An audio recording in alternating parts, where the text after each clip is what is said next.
Good evening, everybody. Welcome to the June 16th, 2020 City Council meeting for the City of Cannon Falls. We're going to start. We're waiting for our attorney. Oh, there he is. So we can start. Okay, roll call, please. Bringgold. Here. Duncan. Here. Gesme. Here. Lundell. Here. Matson. Here. Montgomery. Here. Altoff. Here. Would you stand, please, for the Pledge of Allegiance? I pledge allegiance to the flag, United States of America, to the republic for which it stands, one nation, under God, indivisible, with liberty and justice for all.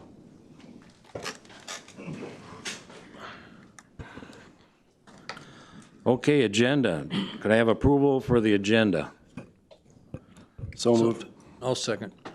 Motion by Lundell and a second by Matson to approve the agenda. Any discussion? All in favor? Aye. Opposed? Carried. That leaves us the consent agenda.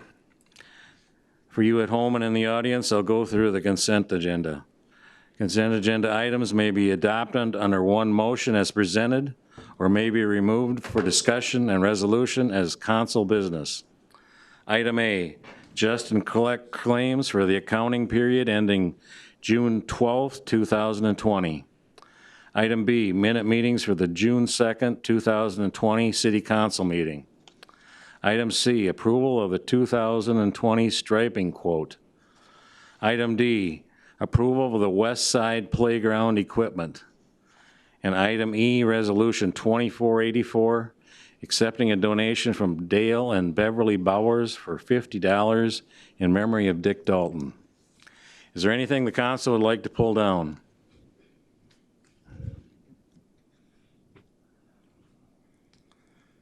Hearing none, was there a motion to accept the consent agenda? So moved. I'll second. Motion by Gesme and a second by Duncan to approve the consent agenda. Any discussion? All in favor? Aye. Opposed? Carried. Okay, council business. Item A, approval of the Hannah's Bend Trail Extension Engineer Contract. Neil? Yeah, we got a grant a year or so ago to connect the two trails in town. And it was a DNR Trails grant. One of the things that when reviewing the grant, it was for $140,000 plus or minus. $109,000 was grant money. When I walked the trail and looked at the extent of the work, I brought in a couple of people, an engineer and a contractor, to look at it, and both stated that there was a significant amount of work compared to what the grant is, and that maybe we should do a couple of options on bidding out this project. So in your packet, you'll find a contract from WHKS, an engineering firm that I worked with when I was down in Zumbrota. And what the contract exists for is to put together the bidding documents and get it out to WHKS, an engineering firm that I worked with when I was down in Zumbrota. Is that where I was at? Yep. All right. And what it's for is to put the bidding documents together, get it to bid, and get it presented in front of the council. Pending on what the council approves, the construction of the project will be determined later, and he'll submit another estimate on that. So what you got in front of you is just to get it to the bidding process and in front of you guys. Can I take a motion to approve that, the contract with the engineer for the Hannah's Bend extension? So move. Second. Motion by Matson and a second by Montgomery. Go right ahead and approve a engineering contract for the Hannah's Bend extension. Any discussion? All in favor? Aye. Opposed? Carried. Item B is a John Birch baseball discussion. Matt, you want to take that? Yeah, I know that in a previous meeting, we approved of the Bears being able to use John Birch Park, and at the time, we said within the state guidelines. The state guidelines have not shifted. The governor's office has been very vague. Some of the rules say no games, some say there are games. So the Minnesota Baseball Association has taken it upon themselves to allow teams to play exhibition games. And I think there are just under 70 cities that have been approved by the NBA to play those games. And I would like to see Cannon Falls be able to open up John Birch Park similarly so that the Bears can play their exhibition games. They still have to abide by the NBA guidelines. There will be forms for every single person to fill out when they show up. Practicing social distancing, they have to read cautionary statements 3 times, I think, before the game, 3rd inning, 6th inning, to the entire crowd. I don't believe that the concession stand can be open. And they have their limits that they have to abide by. So I would like to see us open up John Birch Park and let the Bears play. I have a question. Are most baseball teams in the state playing on private property, or is it mostly city property in most cases? It's a very good question. I think it's actually just a small region that's up in the Stearns County area that's mostly private. Other than that, I think it's a lot of Mostly all city municipal. property? Yep. Okay. But like I said, as of an hour ago, there were just under 70 cities that had approved it, including Hampton. Well, as much as I would like to see baseball played, I don't think we should go past what the governor has allowed to this point. I think that could lead to trouble for some of these cities down the road. Government has a long memory, and it's not been ruled safe yet to do so. Well, that's where the guidelines get a little gray, because at first they were saying pods of 10 or less, and then they said there could be 3 pods, and then they said groups of 25 or less, and on a baseball diamond, you're not going to get more than 25. That's why the NBA, again, they have their own guidelines for safety. And like we said, if we were to approve to open up John Birch Park, we allowed the Bears to use it for practice. I think this is just taking a step further. As far as we know, the governor could come out with more loose guidelines as summer continues.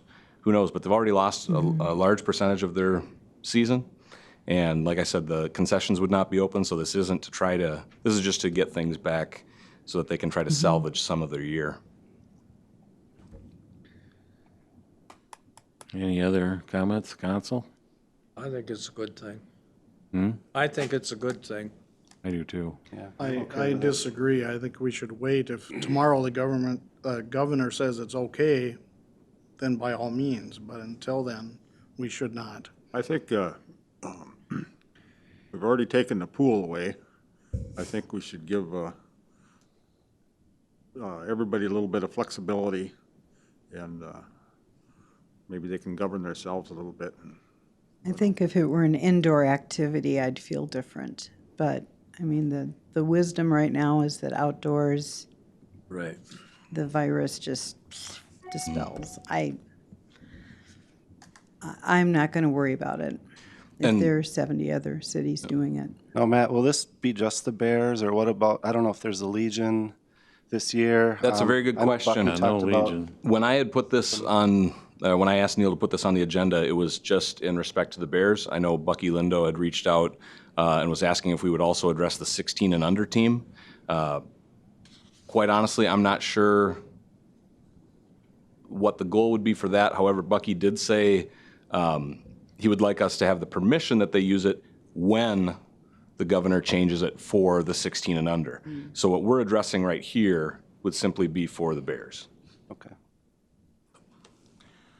Well, would you put an add-on onto that, onto a motion that we open it up to say the VFW 16 and under when the governor If and when the governor makes it, does? yeah. We could do that if that's okay with the rest of the council.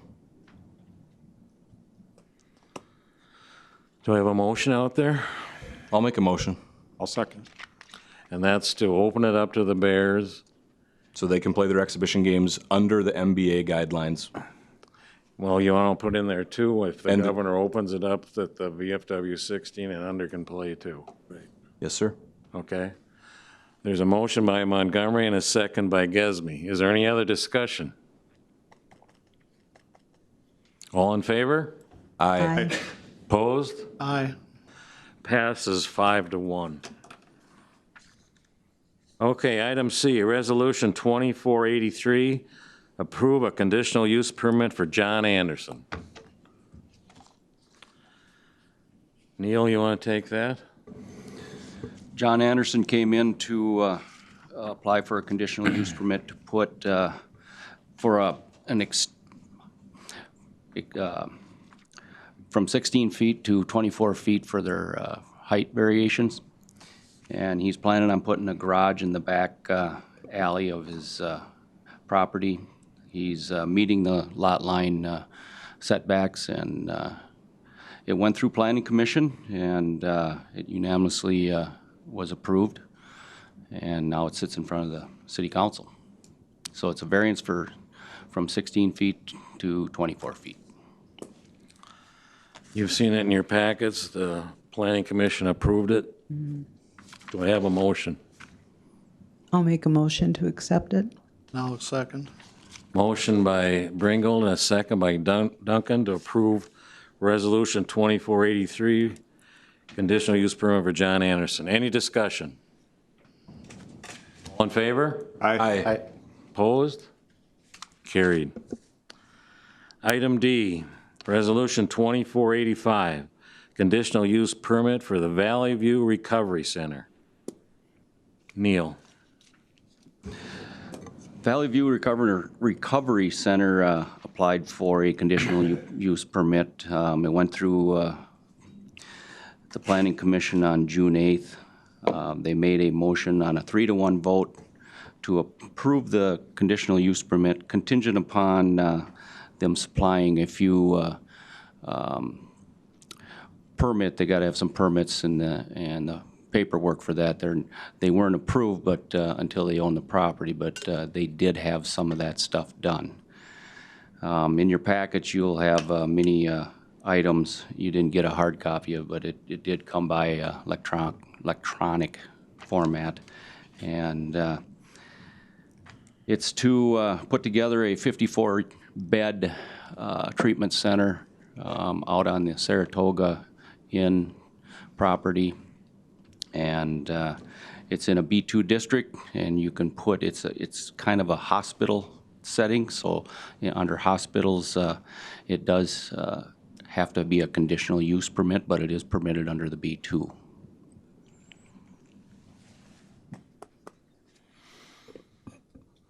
Any discussion? I will open it up for a little public input if there's some. I know there was some question about the purchase agreement that came out. I don't know if the attorney wants to comment on that, if you had a chance to read that. Yes, thank you. Members of the council, I'm David Kendall with the City Attorney's Office. I did receive and review a copy of the purchase agreement. I understand maybe the closing date in that purchase agreement has passed and the parties are not closed yet. That doesn't necessarily mean that the purchase agreement is canceled or invalidated. They can choose to move that closing date. It also doesn't mean that the council should consider denying the conditional use permit on that basis. This is a land use and zoning issue.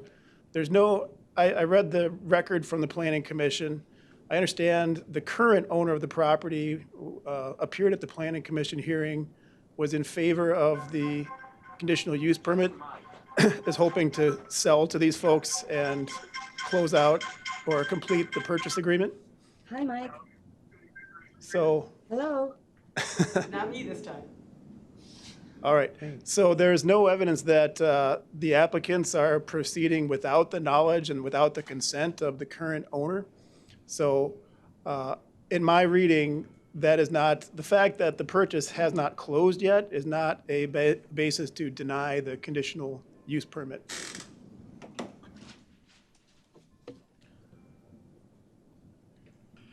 Is, I should add that if the council has any reason to believe that the current owner is unaware of this application or doesn't support it, the council could make it a condition of the permit that the current owner consent in writing to that permit being issued, unless the sale has already closed, in which case the applicant would then be the current fee owner. But if it hasn't closed and the city's prepared to issue the permit, the council could make it a condition that the current owner consent to that permit being issued.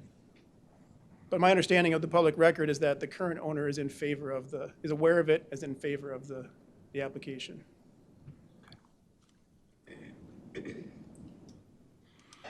Any comments from the council? I will open for a little public input if somebody wants to come up.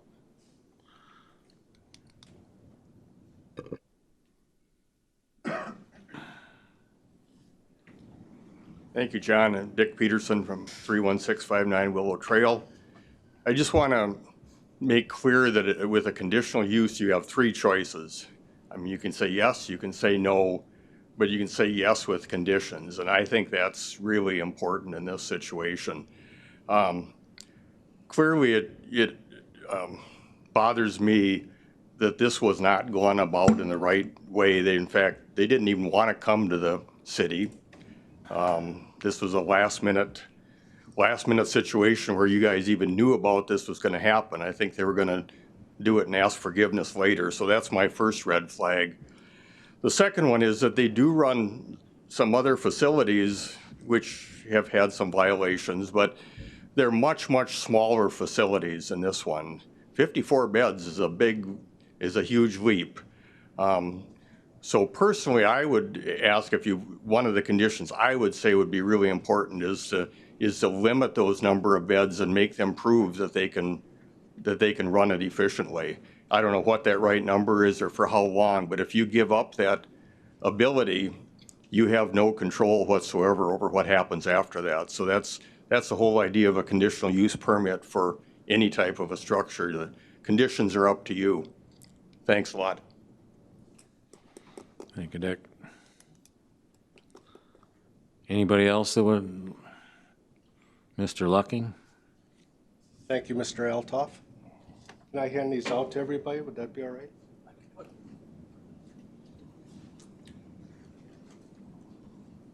I'll wait till everybody gets their packets.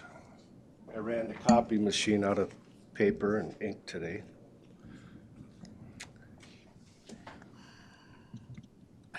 I got it. Thank you.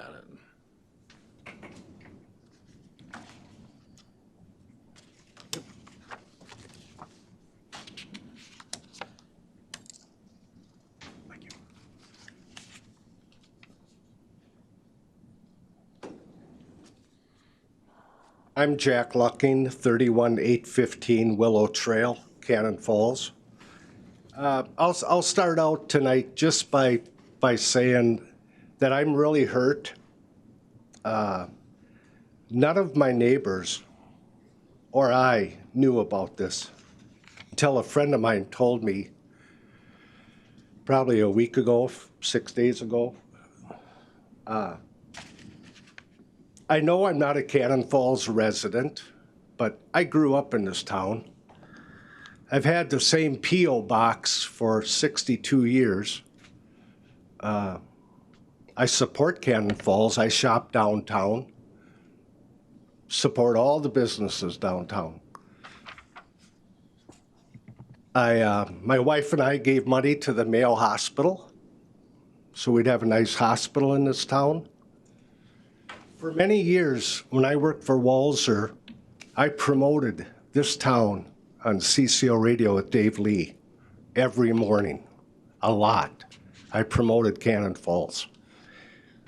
And no one gave myself the courtesy or any of my neighbors to tell me this is going on.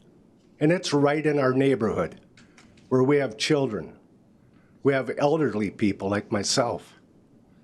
I'm building a house in Cannon Falls. My house is going up right now. I'm hearing voices. My house is going up. And then now all this gets laid on me. It's like, why didn't anybody tell me? Does anybody have a good answer here? And I'm a little upset, but does anybody have a good answer? I know we're across the highway, but why didn't we know about this?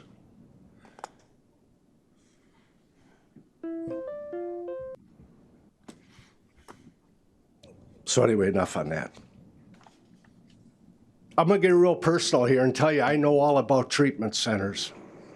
And why didn't we know about this? I've been to 5 of them myself. Been with my sister, Vicky. Anyway, enough on that. I'm gonna get real personal here and tell you I know all about treatment centers. And why didn't we know about this? I'm hearing voices. Been to 5 of them That's myself. not new for you. With my sister, Vicky. Enough on that. I'm gonna get real personal here and tell you I know all about treatment centers. Why didn't we know about this? I'm hearing voices. Been to 5 of them That's not myself. new for you. With my sister, Vicky. Enough on that. They're being replayed. Personal here and tell you I know all about treatment centers. Why didn't we know about this? I'm hearing voices. Been to 5 of them. That's not new for you. With my sister, Vicky. Enough on that. They're being replayed. Personal here and tell you I know all about Say, treatment Jack, turn the centers. mic off there for a minute. Why didn't we know about this? Been to 5 of them. That's not new for you. My sister, Vicky. Enough on that. They're being replayed. Personal here and tell you I know all about Say, treatment Jack, turn the centers. mic off there for a minute.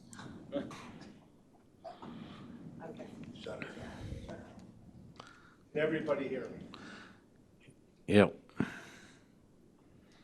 As I was saying, I know about treatment centers. My sister was in 5 of them. Way back when to the sanatorium. Some of you remember my sister Vicky.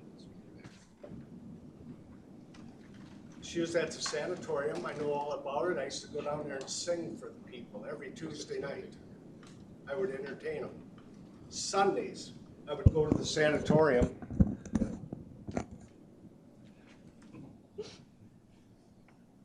Sunday mornings, I'd go to the sanatorium and pick them up and bring them to church. So what I don't want in this room is for someone to say, oh, Jack Lucking, he's against people getting treatment. I'm not. It's a horrible disease. People die from it. My sister died from it. So the last thing I need to read anywhere is that Jack Lucking's against treatment centers. My sister went to treatment centers that were locked up, secure as all could be. People could not leave. Up in the city, she was at a treatment center and she got raped while she's in the treatment center. Well, you know what? They brushed that off because my sister was Native American. She was Ojibwe Indian. We were both adopted. So you know what? 95, 98% of the people that go into treatment are wonderful people. I know a lot. I recorded a song with Teen Challenge Choir. Everybody's heard of Teen Challenge. When I was with Walzers, Paul Walzer gave a lot of money to Teen Challenge. We supported them. They recorded a song with me and we gave all the funds to Teen Challenge. So I am not against treatment centers.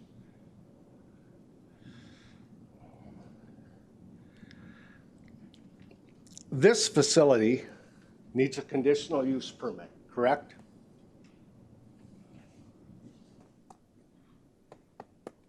It does. I know all about conditional use permits because when I was in the corporate office of Walzer, my job was to go to city council meetings and present plans for our new car dealerships. Every car dealership has to get a conditional use permit. Very familiar with them. Boy, I'll tell you what, you want to put a car dealership in a neighborhood? There are rules. They tell us when we got to close. They tell us how light the lights have, how bright they can be at night. They tell us where we can drive. They tell us how many people we can employ. When you want to talk about conditions on a conditional use permit, you have to lay out your conditions. And if you don't meet them or you break them, your conditional use permit is pulled.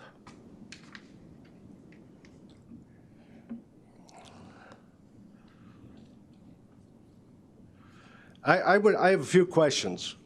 We have a lot of children in the neighborhood, which is really kind of nice. We have elderly people like myself. We have people who like to walk that new trail. They even jog.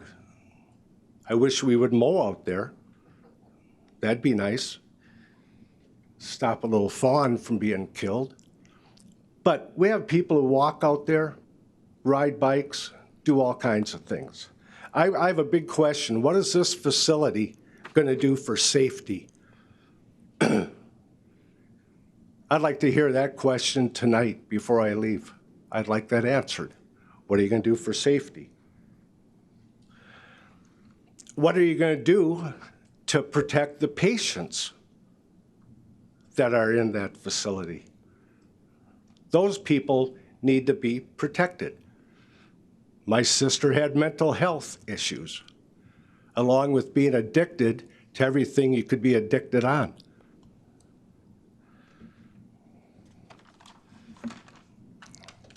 I have another question. I think, Derek, you addressed it. What happened to Red Wing? From my research, I show that the Jefferson School application was filled out October 24th of 2018. I would like to know what happened there. You take a city the size of Red Wing. They have the police force. They have the Goodhue County Sheriff's Department. They have a lot more protection than we do if something happens. And like Dick said, we're across the road. How long will it take the police to get out there?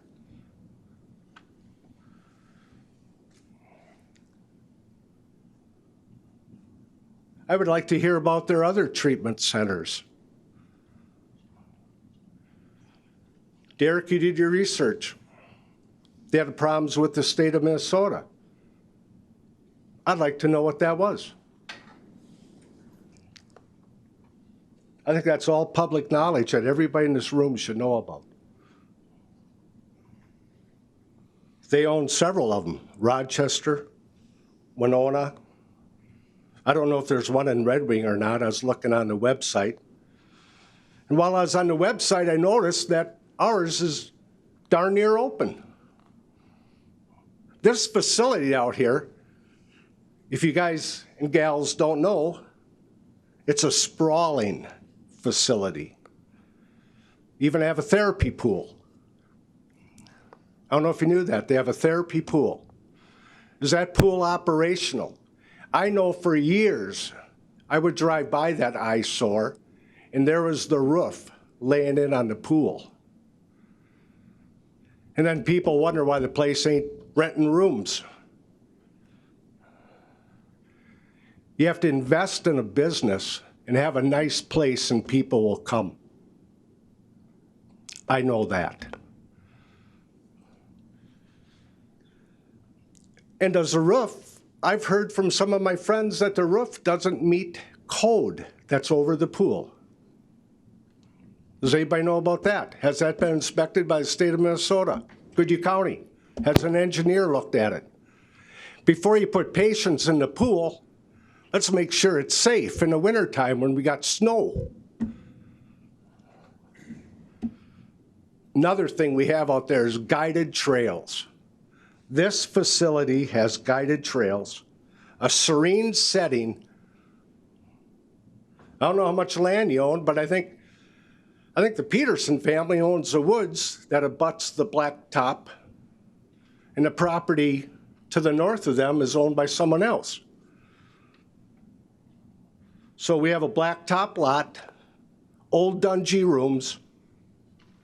We don't know if the pool is safe, and we're going to put patients in there. I don't think that's fair to the patients. Oh, by the way, if we have a blizzard, or we have another COVID incident that could come, we're going to have 3 catered meals a day. Think about it. It's wintertime, the roads are closed, it's bad. You got 54, 53 people sitting there. You can't get them food? Are you kidding me? This is no way to treat patients. I know when my sister was in them, those people, they were eating all the time.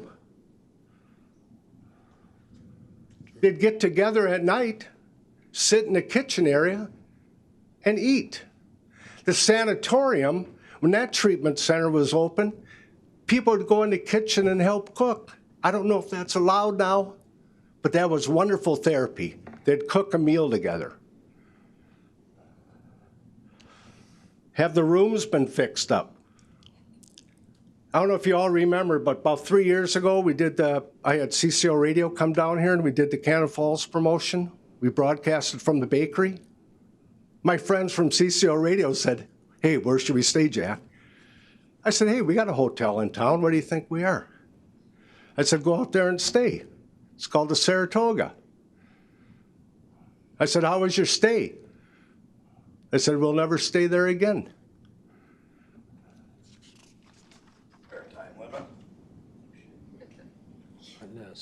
Not on this one. Public input there is. This is going to have a negative impact on the surrounding area. If you look on your paperwork I gave you, it's an article, a research paper that was done called Not in My Backyard. John, I gave you the names of the professors and the real estate experts that did this. You can read through that and see some of the comments. In conclusion, I'm talking way too loud, too long. We'll get right to the point. In conclusion, this affects property values. Does anybody see it? 8 to 17%. This is I didn't want to come here tonight and bellyache and say, "Oh, there's Jack Lucking complaining again." This is a research paper done by professionals. It's called Not in My Backyard, if anybody in the audience wants to look at it. What year is it?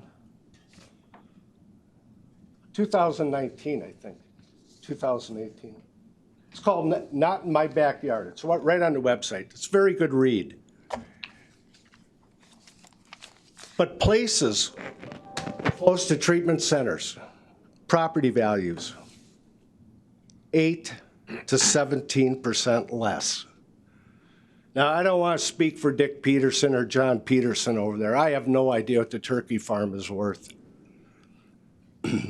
But I would bet that turkey farm's worth $2 million if Dick and John decided to sell it. If Jane said we're out of here, I think that property would bring $2 million. Are you interested, Jack? Dick, I didn't bring my checkbook.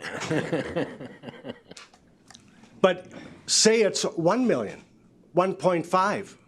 And let's not go high and figure 18%. Let's figure that it's going to cost 13%. It's going to affect the Petersons. 13% of 1 million is, you all know. Okay, if it's 1.5. Then you take my place. I don't know what my place is worth. Probably 500. Mike and Kathy Briggs wanted me to speak for them tonight. Totally opposed to this. And this is the business that Kathy Briggs worked in.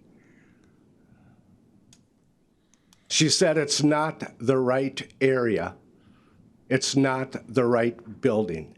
These patients need space. They need a nice area to be in, clean rooms, and food. She said it's no way to treat people. And she was in this business for a long time. She's now retired. She couldn't be here tonight because she's not feeling well, nor is her husband, Mike. My neighbor, Corey Belke, very much against this. Corey and his wife, Crystal, Corey's out of town, he couldn't be here. So I'll just end with, did I forget anybody, Cindy? Oh, Chuck McKinley, my best buddy, Chuck. Been down there on his property for years. I've owned mine since '91. Chuck's been down there longer than me. This is going to affect Chuck. Because we mow the trails. They're our trails. We take care of the area. We pick up the garbage. We've had very few problems out there. How many times has a police chief been out in our area? For problems? Yeah. I can't recall. We don't have problems. We all look out for each other. We have a nice neighborhood. I'd like to keep it that way. I would ask that the city council does their due diligence and really check out this place and this company. Can't we, in Camp Falls, find a better place? I'm for a treatment center, but let's give these people some room. Let's give them a restaurant, a kitchen. Thank you for your time. Anybody else? Public input?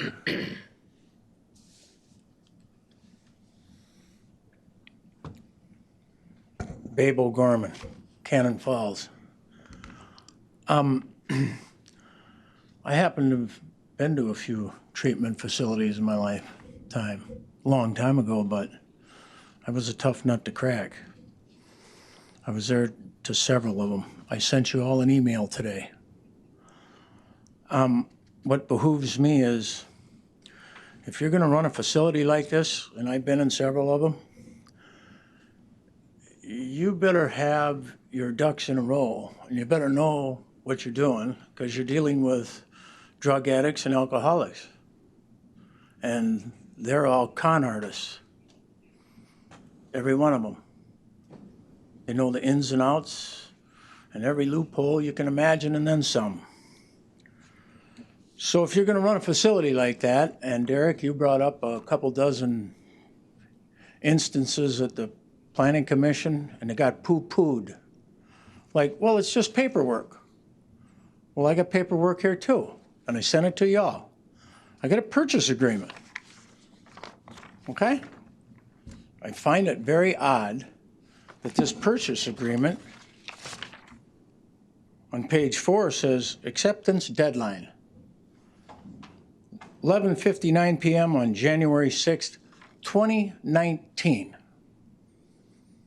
Now, this was done in January of 2020, this purchase agreement. How could it be null and void the minute you signed it?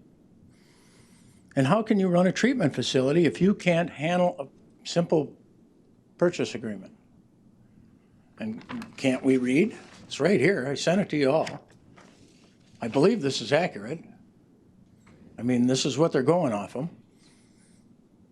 And how do you give a conditional use permit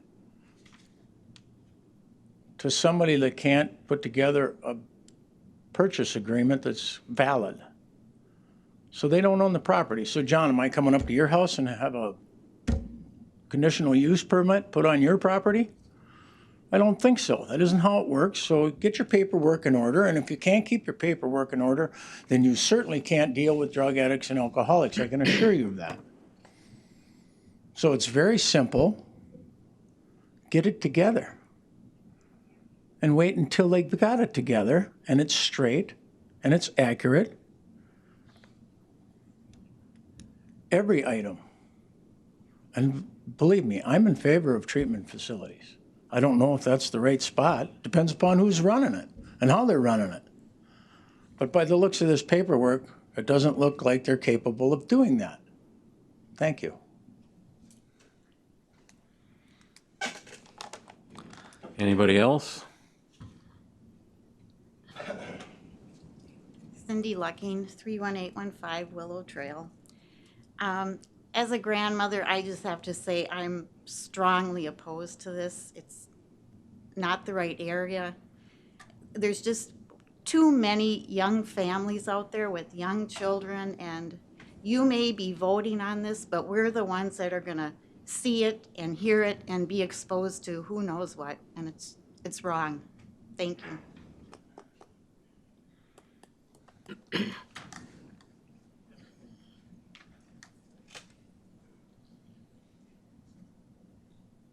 Yeah, my name is Bhavesh. I'm the current owner of Saratoga. When is the last time you've been to my property? I haven't been there, but my friends have been there. Okay, so you don't know anything about the property. You're just going by the words of other people. My friends Okay. told me it's not nice. Let me start out by pool. The entire pool area is brand new, including the trusses, sheetrock, the roof, and everything we've redone. It's strong as solid, strong. It's not gonna collapse anymore. And my rooms have been remodeled within the last 3 years. Completely new tiles, carpets, paint, bathrooms, you name it. You will not find a facility, a treatment center better than our place. If you haven't seen it, I can give you a tour. I did show it to some other people the other day when we had the community forum. It's probably the best treatment center in the area. Goodhue County for sure, or any other nearby counties. I just want to start off by saying that. And safety, everybody's talking about safety. At our hotel, when a guest checks in, we don't do their background check or anything. We just validate their ID and give them a room. We don't know that person has a warrant, he's a criminal, sex offender. We don't know that. And there's more chances of sex offender and other people staying with background at our hotel than at a treatment center. The treatment center, anybody walks in, they check, they do background check, or they don't walk in, I guess they make an appointment, and they do a background check on that person. And I hear you don't take any sex offenders or any other violators, or you have your own guidelines, correct? So even in the past, there has been people running around with a warrant. Police do check their license plate every now and then. If there's a warrant out, they go and get them. And there was this incident last year where one person ran out the back and into the street. And Washington County Police came and arrested him because there was a warrant issued for him in Washington County. Excuse me, sir. Yes. You're talking like you're already running. No, I'm just saying experience what I've gone through here. So at the hotel. Okay. I'm just saying that this is what has happened. So, and safety-wise, even a gas station, someone can do something and we can't control that. And I'll have more to say a little later, but I'll give somebody else a chance to speak. Mr. Mayor, can I just jump in? Sure. Jump in here real quick. Go ahead. So I just wanted to point out, people are free to comment on whatever they want to comment on.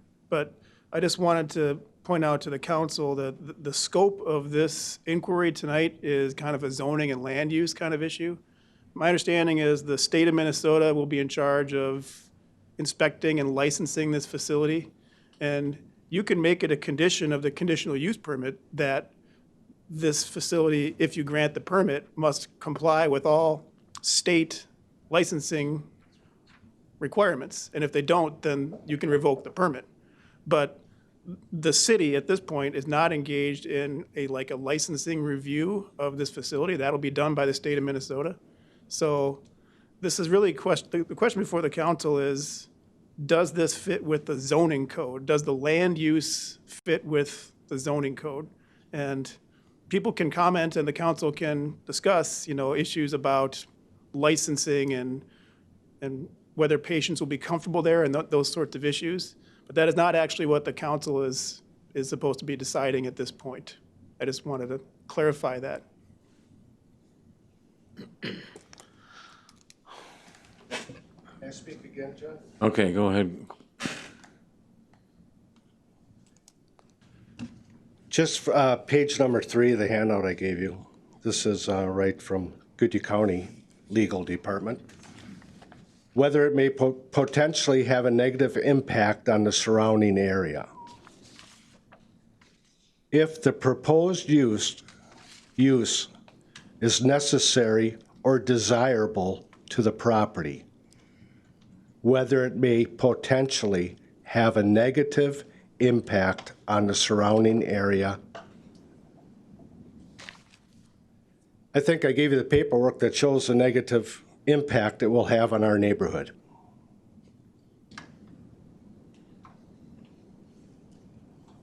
Thank you.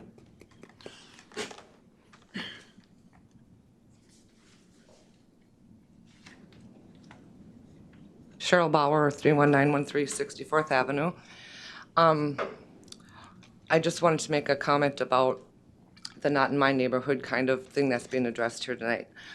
I too am own a business in the neighborhood of where this is going to be located, and I live in the neighborhood that this is going to be located.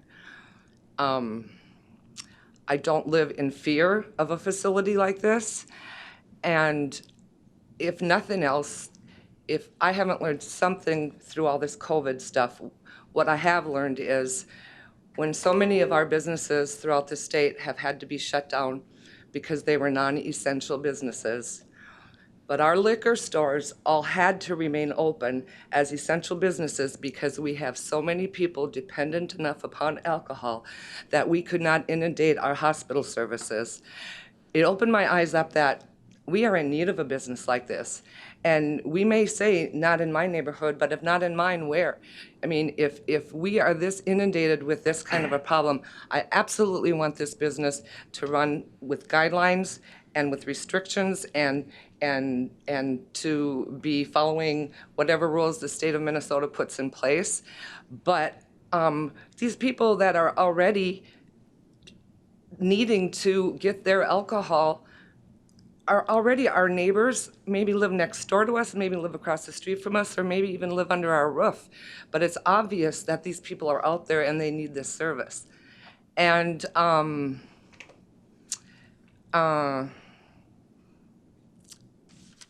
to Bhavesh's point about, as a motel business in town too, yeah, I don't believe that this facility is just going to be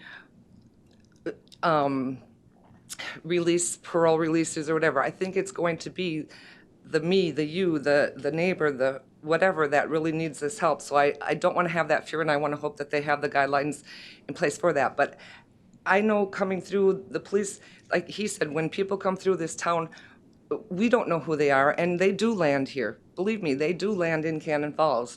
And our police department has to take care of those issues when they arise already. And that's in an uncontrolled situation. So in a controlled situation, I would hope that these issues would be able to be resolved and handled by our fine police department in town. And that's all I have to say. John, can I say something? Go ahead. Well, I know Jack had mentioned about when everybody knew this. Nobody did. I think they handled this completely wrong. Instead, they're trying to shove it down our throats. They're, if they would have come to the city, like, for instance, here, I think one thing was in November, they wouldn't even say the name, who it was, or questioning, and then wonder why later, what was going on? How come they, last minute type of deal? That's totally wrong. Again, the property is not very big. I know most people, you know, go out there and they need more room. And the trails are private-owned trails, really, out there, right, Jack? On our property, the ones we mow are. Yeah. The blacktop trail. Right, but that's just a little ways. But I the mean, nice trails go down to the river. right, but that's, right. That's our private. Right. So, I mean, you know, when they say the trail or something to the serenity of the trails and that, well, they're not talking about the one street. I know that. It's just that if they would have started, I mean, it's such a surprise to I don't know how many people. And this is what I don't like. If they would have started the whole thing, come and ask questions and that, instead, well, here it is. That's all I'm gonna say. Go ahead. Adam Peters, 700 West State Street. I am totally for this. I have also been to a few facilities. I use other facilities in this town too. And, you know, I've gone out and talked to these people, which I think all of you guys should have done. I knew about this over a month ago. I don't know why people on the city council didn't know. I don't know. I just think if they would talk and tell them your plan, what's going on, I think you'll solve a lot of problems right now.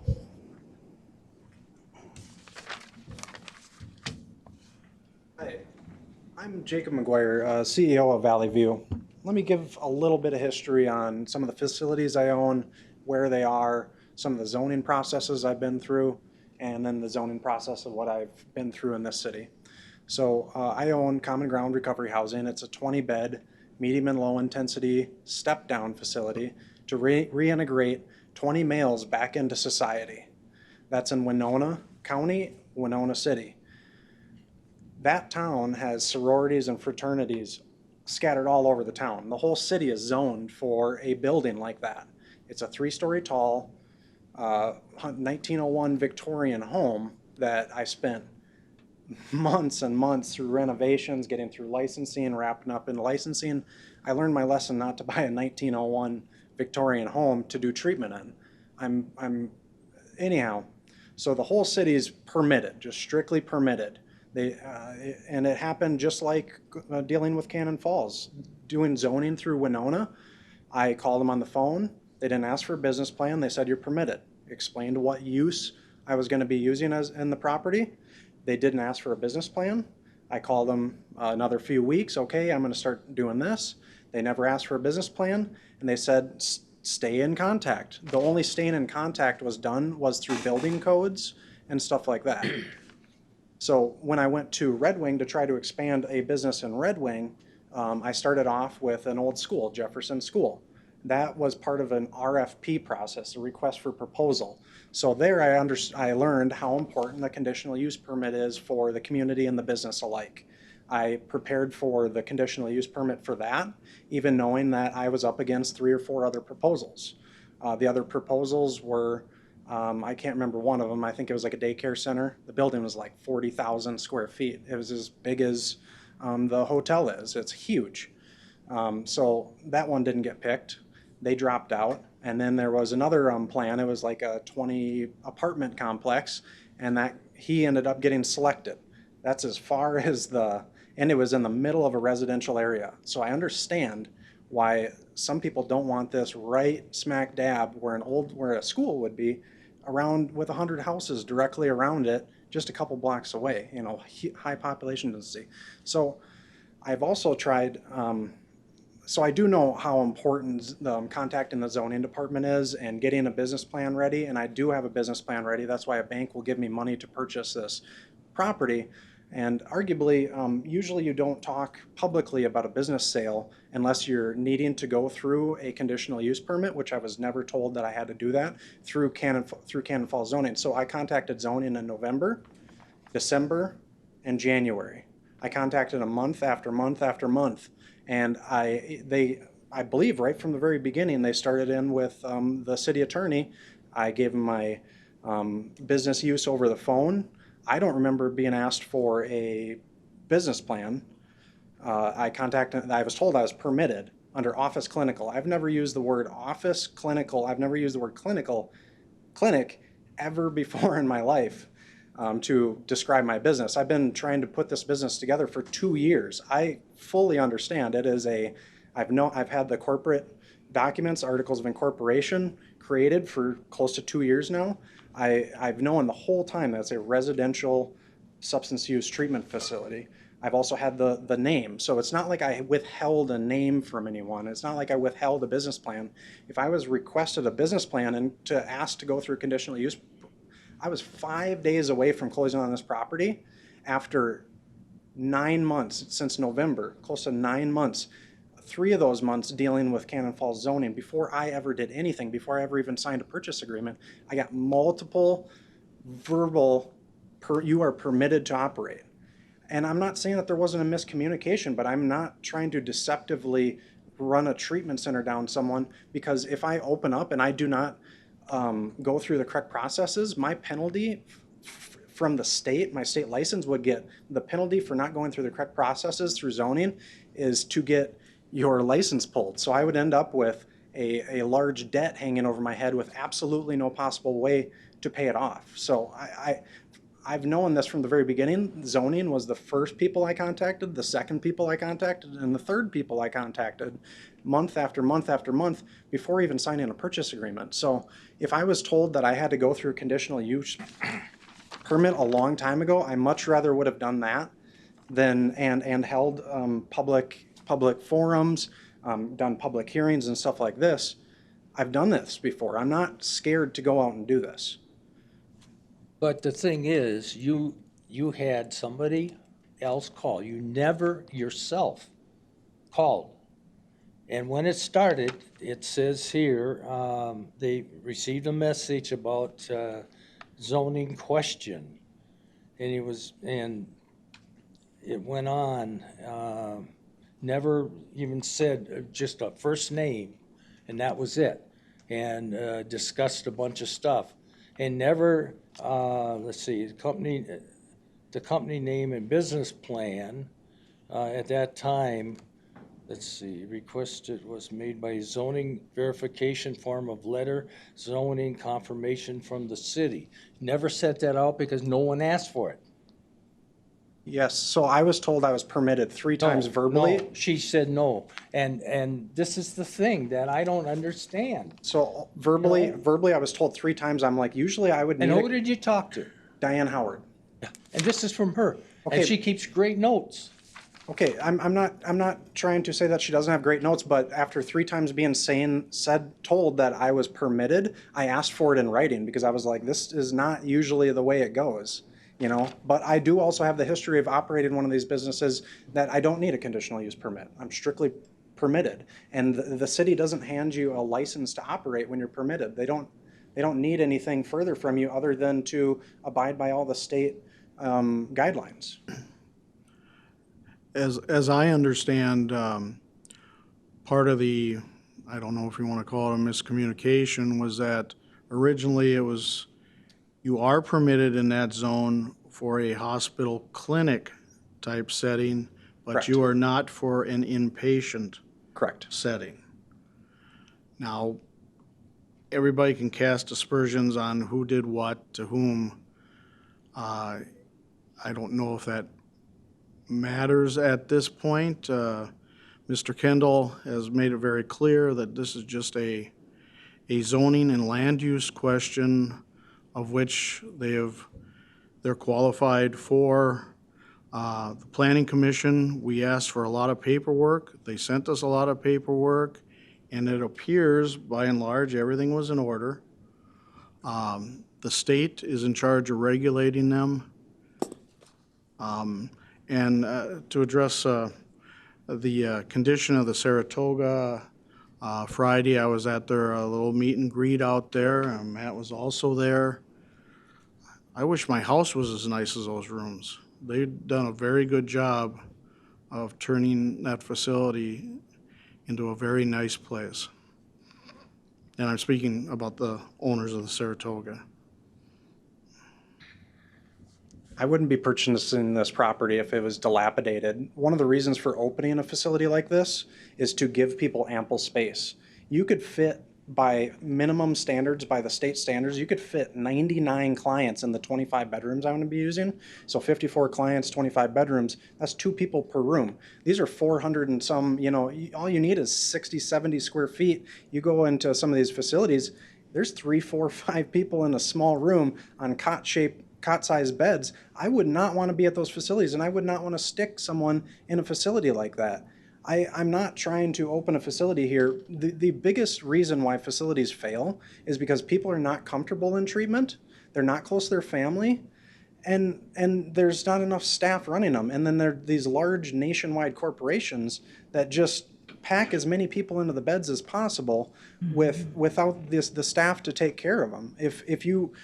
If you lose staff members, you lower the amount of clients to reflect that, or else it's not safe for the clients, it's not safe for your staff members, and it's not safe for the neighbors. Those are the biggest reasons why these treatment centers fail, because the person that owns them lives halfway across the United States. They have a manager who has to take the heat for the problems.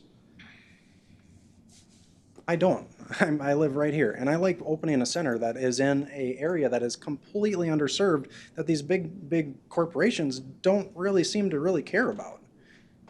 And I would never the whole point of this center is to give services to men and women and not leave a community behind, not leave a gender behind, and the vetting process behind this facility. I mean, we have absolutely no sex offenders of any level. We won't accept people with a recent history of a 3rd-degree assault or higher, and we're not a sanatorium. We don't take people with acute mental issues. No, I called it the sanatorium because it used to be. That's what it's called. Tuberculosis. Oh, Yeah. okay. So we're not a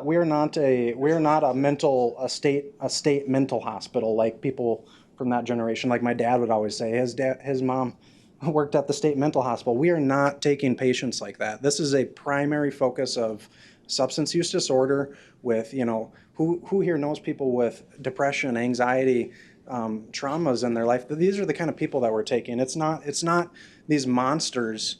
We want our clients to be safe. When you look up NIMBY and stuff like that, when you look up safety for a treatment center, it's not talking about the people getting out and going and hurting, robbing, stealing, doing all that stuff. It's talking about the safety of the clients inside the facility. That's all the information you can find out there. Could you tell me where your patients are coming from? Are they coming from, well, some of these say you go to treatment or you stay in jail? Yes, there's going to be a percentage of that. Okay. Right. Do some of these have a criminal past? Right. Drugs are a crime. DUIs. But between violent and nonviolent. Fence the area. Oh, for God's sake. Fence the area. No, it's. Jack, you've had your turn to speak. Yeah, Let really, this Jack. gentleman Let him make do his case. thing. Let him make his case. The security for this facility, it is a fair amount of a passive security system, but people that want to leave, you talk to them, you use your words, you de-escalate, you validate their concerns, and you walk people down to be more level-headed and not leave. A majority of the time when someone's going to want to leave, they're going to be level-headed. It's not like they're just going crazy when they leave this place. They're level-headed. They say, I have a ride. I'm not going to be here anymore, and I'm going to leave. I have a ride away. It's not always people being not level-headed. If someone is hot, not level-headed, you try to de-escalate, validate their concerns, but if they're still going to leave, I'm going to have to call your probation officer, and I'm going to have to call the police so you yourself are safe and so everyone else is safe. These are emergency medical and emergency procedures that are audited by the state and audited once a year, every single year by the state of Minnesota for me to operate. And part of the conditional use for the land use for a hospital in a B2 is that I do, what the attorney here was saying is that I do have to abide by all state regulations. Mm-hmm. So part of the hospital in a B2 is that. I already have to do that. So other than the conditions that you, I hope, give me today, I have a 427-page policy and procedure manual of conditions I have to follow from the state.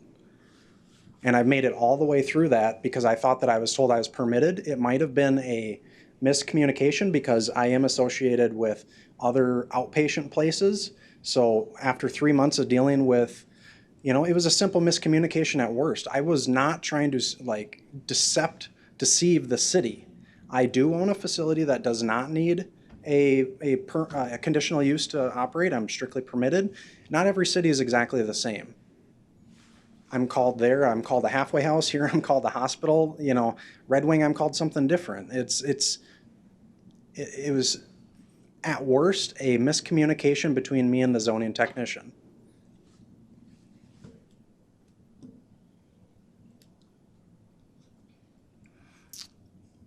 Any questions? Jacob, I've got a question for you.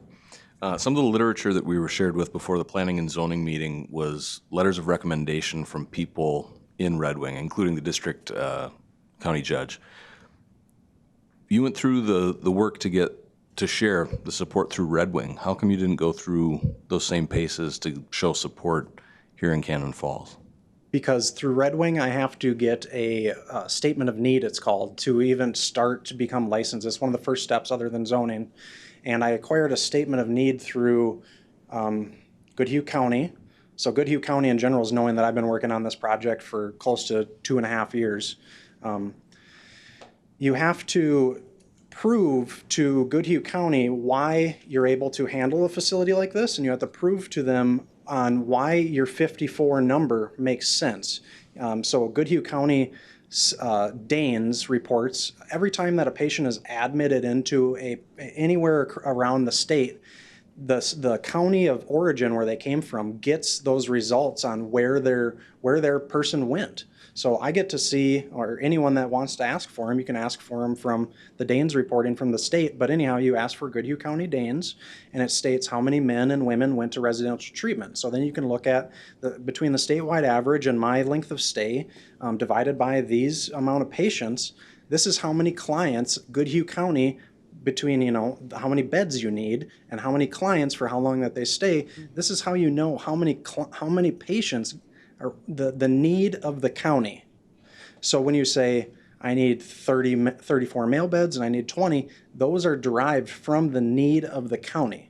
And Goodhue County offered me a statement of need just like Winona County had to. And Winona County, I've been open for 3 years, and they've actually extended my statement of need for women's services, which I haven't been able to find buildings down there. They're dilapidated and blah, blah, blah. I don't want any part of that. I have a really nice property here. I have a statement of need. I am at the very tail end of a month. This has been 9 months just working on this property. So this is 2 years in the making for me. I have plenty of documents and I's dotted, T's crossed, lots of them. That's a great explanation for the number of beds and gender and all those things. But what I'm saying is, it seemed like that was, when the plan was Red Wing, that literature supports Red Wing. And I think some of the confusion here might have been miscommunication. However, you didn't go through that same process and change it to ask for a letter saying Cannon Falls or talking to... Those were letters of support. And I got 4 letters of support from my neighbors in... I got 4 letters of support from my neighbors in Winona. The owner asked me not to be public about this.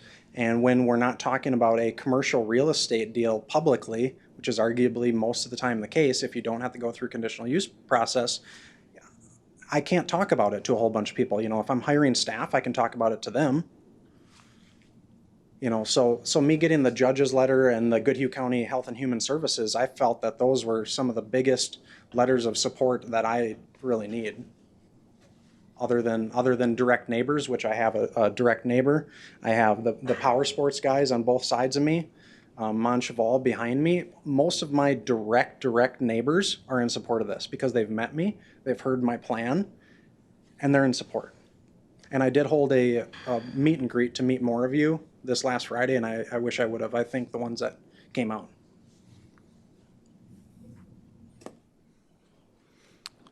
Any other questions?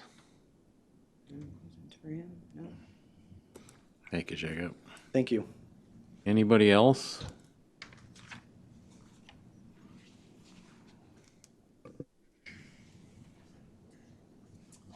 Hello, my name is Andrea and I live at 29739 and 20th Avenue Way in Cannon Falls. And I will try to make this short. I come to you first as a mother, second as a community member, and third as a hopeful employee of Valley View Recovery Center. I myself have known of this program since March when I saw a posting for management positions, and I accepted a position to be the care team supervisor for this program. I want to reiterate that again, in no way was any of this deceitful based on the information that Jacob was presented with. That's why we didn't have to, according to that zoning, have discussions with these people. For Bhavesh, out of respect for him and his property, we're not the current owners of this.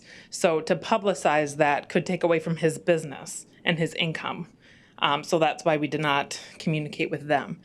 To address some concerns, well, first I want to acknowledge the fact that in all of these meetings I've been in, all of the comments on social media, talking to some of you at the community forum, in this meeting tonight as well, not one person has acknowledged or said that this is not needed in our community. People might say not in my backyard. Not one person has said we don't need it here. And I'm actually shocked by that.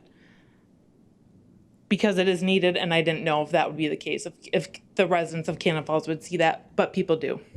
People know that this is an area that doesn't have services available that should be available. To address some of the safety concerns that people mentioned, how are we going to protect the patients? We have 24-hour staffing. We have security cameras inside and outside of the building. We have alarms on the doors and on the windows on the first floor. In terms of keeping the patient safe, we also have women will be on the first floor, men will be on the second floor. They will not be segregated. They will be segregated. It's two separate programs specifically for their genders. They do not integrate. In addition, we do individual abuse prevention plans. That goes for everybody in our program. It talks about what are some areas of vulnerability for you or for others. What are we going to do and what are you going to do to stay safe and make sure people around you stay safe. We also do UAs, and we frequently are interacting with the clients. This is a highly structured program. And as we said, there are so many state regulations, and all of these have been addressed already. I come from treatment, working in treatment facilities, also high intensity treatment facilities that are not as nice as this. Very old houses, broken down houses, small rooms that have two people in them. It's located in a residential area 2 blocks away from a school and a community center, highly populated area. No cameras, no alarms. Clients can come and go as they please. Not once has there ever been any risk to public safety at all in the history of that program. Clients in our program will not be able to go into the public unsupervised at any time. Smoke breaks that are going to occur in the back of the building are supervised. Some other things that I wrote down that I want to address.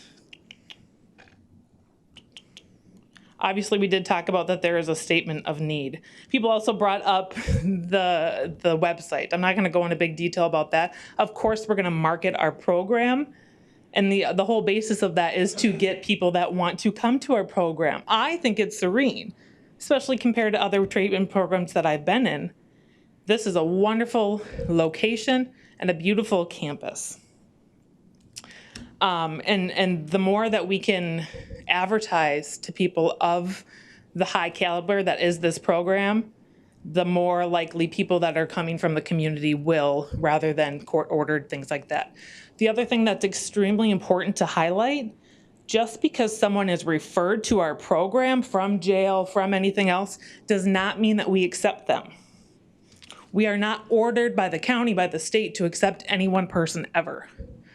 We have a really strict referral program. We meet as a team and we decide together if that person is appropriate for this level of care, if they will mesh well with the other residents that are in the group, and if we think that they are a good fit for us.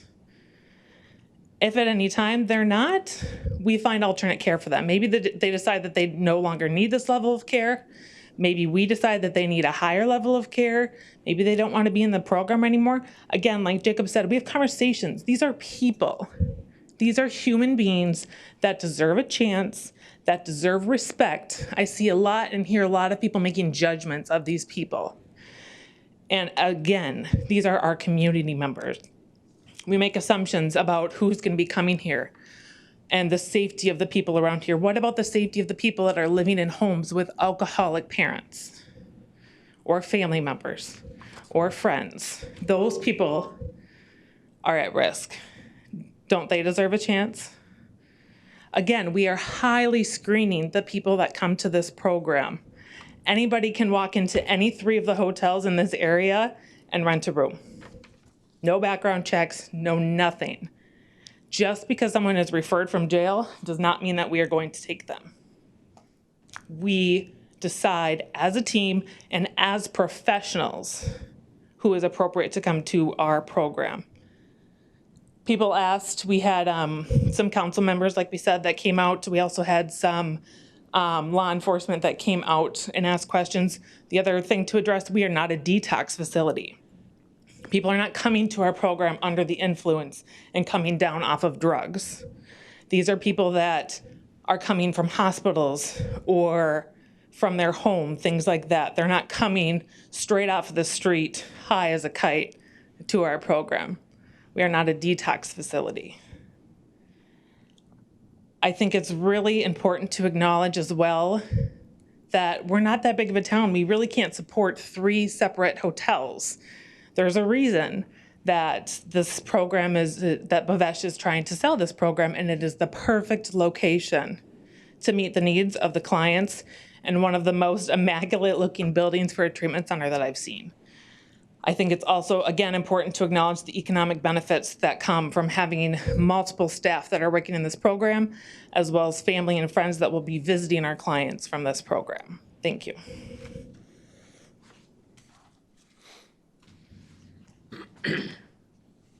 Anybody else? Hi, my name is Cindy Goodall, and I'm a licensed alcohol and drug counselor, and I have been hired as the potential director of Valley View Recovery Center. And I want to just add on to what Andrea was saying. The staff to client ratio for our clients out there is 1 counselor per 10 clients. Now, the state says we can have 1 to 16.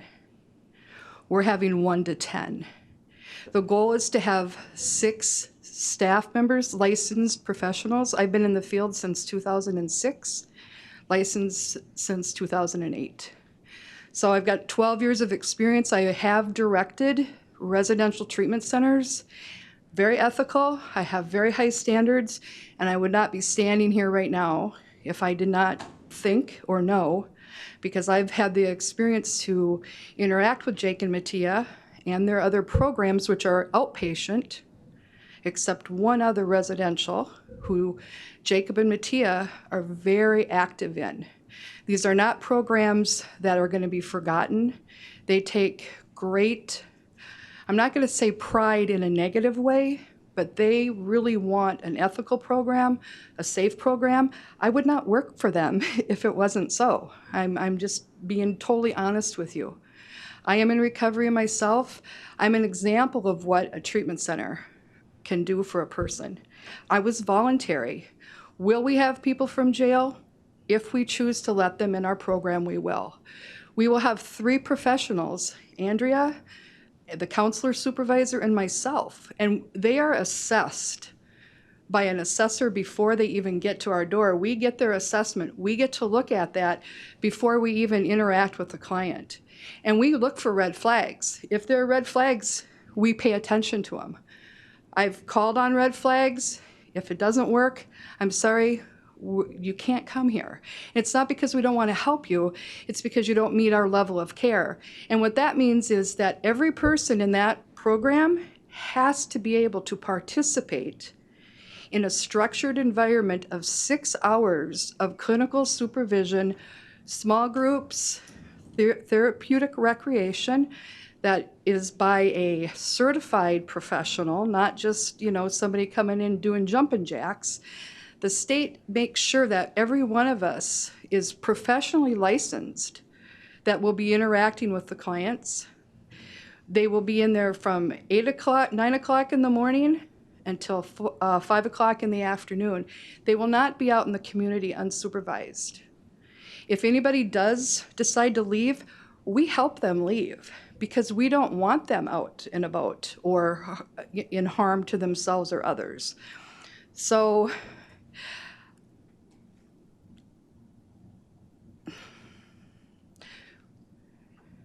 we are going to do our best to make this a very good treatment center that Cannon Falls could be proud of. And if anybody has any problems and they have any questions, we have an open door policy. Jacob and I talk together almost every day. We have a 400-page document that the state, we just did the last 4 revisions. It started out with about 30, and we just got the last 4 done today. And so this is a process, and they review them. Everything that you have been told here today is absolutely truth. We are highly, highly licensed, not just by the state of Minnesota, but by the Department of Health. And they have approved the catering because if this works out, the goal is to have an on-site kitchen where we can do meals together. That is the goal, but this is the starting place. This is the starting place. So thank you very much. Thank you.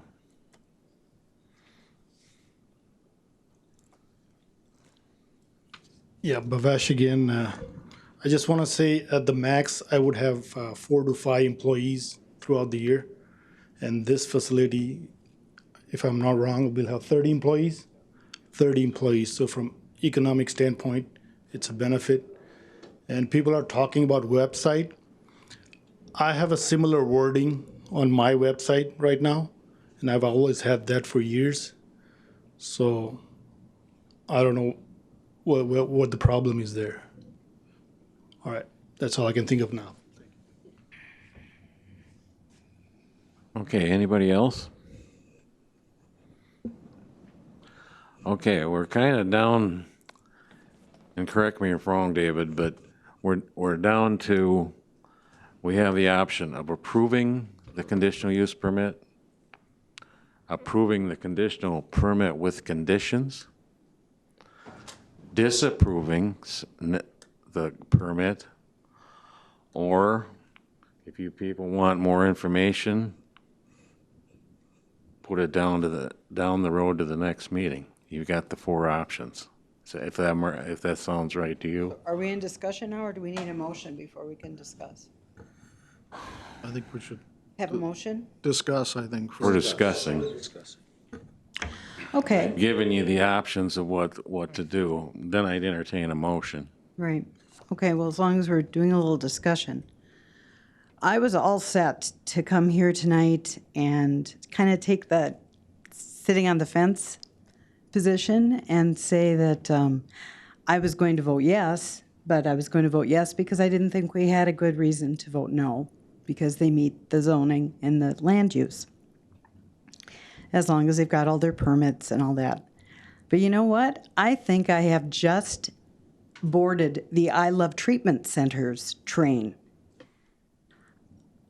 I'm kind of amazed that there have only been a couple of people here tonight from the public who have said, we really need this. Well, I mean, Jack, your own article says that don't give these things to a debater, that between 15 and 28% of Americans will have a substance abuse disorder sometime during their lifetime. Well, they usually take hold before adulthood, and they last your whole lifetime, even if you get help and get into recovery. So what's 28% of the people in Cannon Falls? 1,000 people? believe me, we have addicts and alcoholics right now. The difference is that these 54 people are trying to get help. They're trying to get help. That's the difference. You know, being exposed to who knows what, someone said, I don't even remember who said that. Really, who do you think these people are? They're not convicted sex offenders. They're not, I mean, if they did get convicted of a crime, it's probably DUI and they don't have a car anyway. Now, dingy rooms, not fair to the patients, then they won't come, you know? And as far as how long will it take the police to get out there if something goes wrong, about the same length of time it'll take to get to the next door neighbors. I don't know how long. I guess it depends on where the car is. But really, there are probably people a lot worse off who live within a mile of my house than these people would be. Now, there are lots of treatment centers, and some are in hospitals and locked psychiatric wards and all sorts of places. But there's one, and I don't know if you guys are familiar with Project Turnabout. That's out in Granite Falls, Minnesota. Granite Falls is almost exactly our size, about 4,000 people. Is it a county seat? I'm not sure. I can't remember. Anyway, if you go home tonight or if you're sitting with a phone right now, go to Project Turnabout, I think it's .org, and look at the aerial photograph of their facility. Now, it looks like it's maybe about the size of our nursing home. It's a larger building. There are no fences, and it's right at the edge of a residential district. And I also know that when they had some size constraints, they were running part of the program out of a storefront downtown. The patients were going in and out. They let them go to the bakery, the grocery store, all sorts of places. And the patients, because they didn't have enough beds, were staying in, wait for it, a motel. And it was all just fine. And the reason I know that is I was there, and it was just fine. These people aren't, I mean, I don't know, Chief of Police isn't really, you know, maybe this isn't germane, but you see it all already. The police officers see it all. Watch Cops. It's not hard to figure out. Most of those people have substance abuse problems. And I guess, you know, I'd feel better knowing that there was a place where they were at least trying to get help and were clean during that time, because they do take drug tests and, you know, you get kicked out if you're using. So they're going to be sober. Even the people who are court-ordered have to play an awfully good game. Ask my sister about that one. You have to play a good game while you're in treatment, you know. So that's kind of my piece. I don't think that it matters a whole lot. I found out about this about 10 days ago. I didn't feel like I needed to be informed 6 months ago or anything. My only last comment, and I'm a little surprised that part of our materials tonight is actually an article called Not in My Backyard, because that is so pertinent. But I wonder if the people who are here tonight asking that we disapprove this or wait or whatever, I wonder if the city of Cannon Falls, if we decided we were going to sell this building and the land it's on to a developer to start a treatment program, would any of you be here tonight? You don't have to answer. I think I know the answer already. But not in my backyard is not a real argument. It's just to put it somewhere else. So that's my piece. Mr. Kendall, I have a question for you. If, for some reason, the council disapproved of this CUP, are we in any legal danger? If we're doing it just for no other reason than, gee, we just don't like it in this spot or anything like that? Well, the council has to provide findings on why it's making the decision it is. And those should deal with the standards that apply.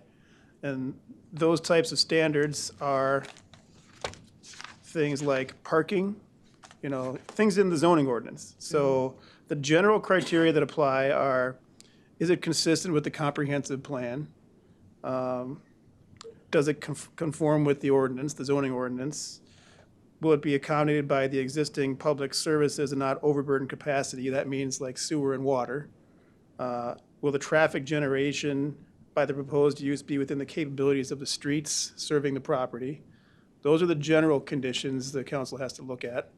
And then specific to the conditional use permits in the B2 zone, the side yards have to be a certain size.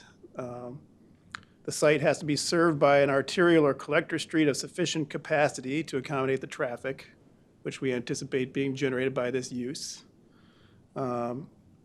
They have to adhere to all state statutes and regulations. We've already talked about that. And there has to be adequate parking.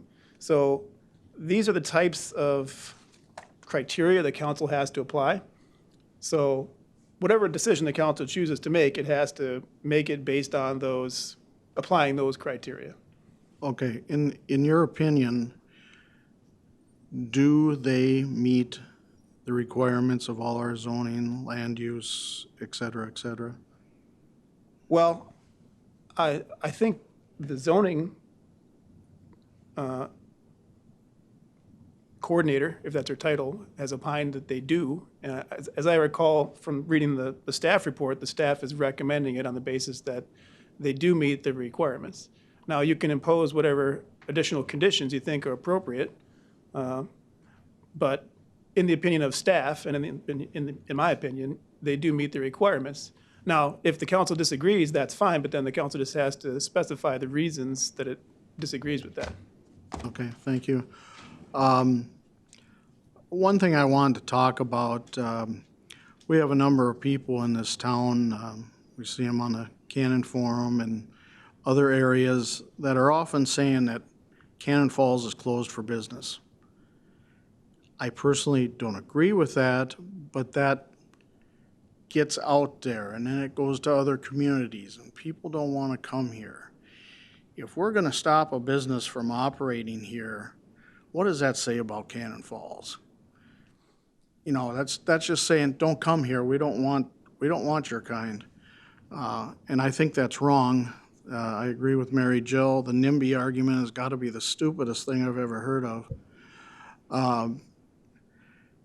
This is badly needed in Goodhue County. A lot of the questions that were raised here tonight, the Planning Commission did discuss. Was their rollout good? No, it wasn't. But they've gotten all the forms that are required that we asked for at our Planning Commission meeting, and they all seem to be in order. I just don't know how we can turn them down. No one yet has mentioned a valid reason, and a valid reason does not include because, gee, on some of their other facilities they got in trouble, and that kind of stuff. The state's going to shut them down if they do get in trouble. I just think we got to move forward with this. Well, you've heard the options. Oh, Go ahead. I would just like to say that I know a lot of you in this room. Jack, when you stood up, I agreed with you. Babe, when you stood up, I agreed with you. Adam, when you stood up, I agreed with you. You guys from the facility, when you stood up, I agreed with you. I think what we got to get down to, and Jack, about the sanatorium when it used to be the rehab facility. I lived on County 17. Yes, we had some characters that wandered through our property. Nothing very serious, but yes, that I'm concerned about the security part of it also. I just think that we should move forward with this. People were complaining that it was maybe the motel wasn't in real good shape. Well, it sounds like it is now, and it sounds like these guys want to do something. And it sounds like everybody's in agreement that we need something like this. Is it the best place? Maybe not. Hindsight is 20/20. But I think if we make a motion, and I don't know who wants to make a motion, but I think one of our conditions could be that if you guys are blowing smoke, and if you don't live up to the criteria that you say you're going to live up to, in 1 year, maybe we got to turn it back into a motel or something like that. That's all I have. One condition we could discuss would be, especially with the COVID thing right now, is I don't think they would even be allowed to have double occupancy rooms. Maybe I'm wrong about that, but maybe for a period of time, a trial period, if you want to call it that, we could have them limit to single occupancy. If things are going well in whatever time we determine, then maybe we You can. know, the problem with that, Derek, is their business model might depend on a certain number of people Yes, there. But with COVID anyway, I know, they're not I able don't- to do double anyway. Yeah, I don't know so- what the answer is there, but I don't know that I'd want to Yeah. put the condition that they limit, but obviously they've got to work within those guidelines. But Personally, I see what you're saying. There's really, 50 double occupancy room, you're stuck in your room all day with one other person. No, I mean, there's you're no not. Well, is there a lot of public Yeah. space in that hotel? Well, there's a lot of activity really. where you're not in your room. Well, No, really, there is. You're not staying in your room all day, or you'd go nuts. well, You're not. Worried You've got treatment. Yeah. There's a whole schedule. The schedule is included in the information that. yeah, but I haven't been in a hotel for a while. I'm I don't sorry. know that there's a lot of public space for people to get out and about. We Maybe have a there is. policy for that. Okay. You'll hear that coming out of my mouth. My brain works like the state. Okay. Okay? So we have a policy for that. And the way that the treatment centers are doing it now, I've called around. And what they do is they bring somebody in and they are in a room by themselves until they are medically stable as far as any type of fever, their temperatures are taken, and they will be for 72 hours. And because Jake has got ample space out there, they will be able to have a room until they are in population. And we are going to use, we still want them to have services, so they will have they'll have laptops or Kindles or whatever, so they can still participate in the group. Okay. But it'll be a 72-hour wait period until they can go into So general. everyone that comes is isolated for 3 days, 2 days, whatever. Okay. Yes, that's what they're doing right now. Okay.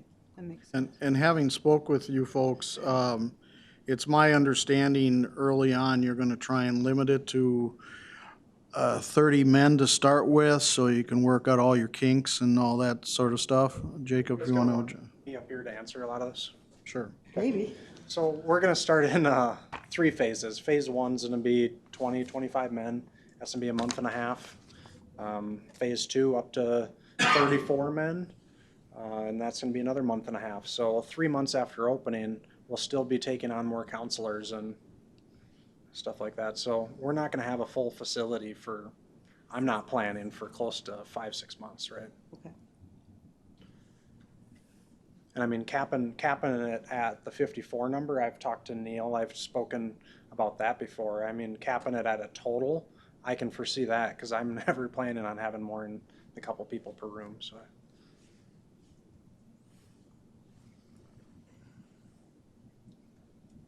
Jake, you can talk about if someone does end up having symptoms, that there is a separate room for them to go into. Correct, and we'd keep quarantine rooms and stuff like that, Oh, taking okay. daily temperatures, every single person, even staff members. So, I mean, it's a necessity now from the state to have a policy, a COVID policy in place that you have to be passed from a state health survey team who is a RN that passes your COVID plan. Yeah, I believe that there is a governor's order addressing various types of businesses, I think including treatment facilities. I don't know what all the details of what it says about treatment facilities, but I think there is a currently existing governor's order that addresses how they can operate now. And I assume it's probably, like everything else in the world, subject to change and maybe modified next month. But I think they can probably look to that for their guidance on how they can operate during COVID. Correct. Anything else? Just a question with conditional use permit. It's my understanding that this is more, we're talking zoning, so we're talking the facility, like you said, parking, fencing, things of that nature. Conditional use permit for their business, we can't say limit your beds. I think that's correct. So the state has the limit on the number of beds, and I think we're probably preempted by the state. The city can't jump in there and say, we're gonna regulate differently from the state. You have to let the state regulate what it regulates, and then, in this case, let the city regulate what it regulates, which is the zoning, land use. You can make requirements about, you have to have a fence, or your side yard has to be such and such a size. You have to have an adequate road. But I don't think when the state regulates and says the number of beds they can have, I don't think the city can come in and impose something different from that in a conditional use permit.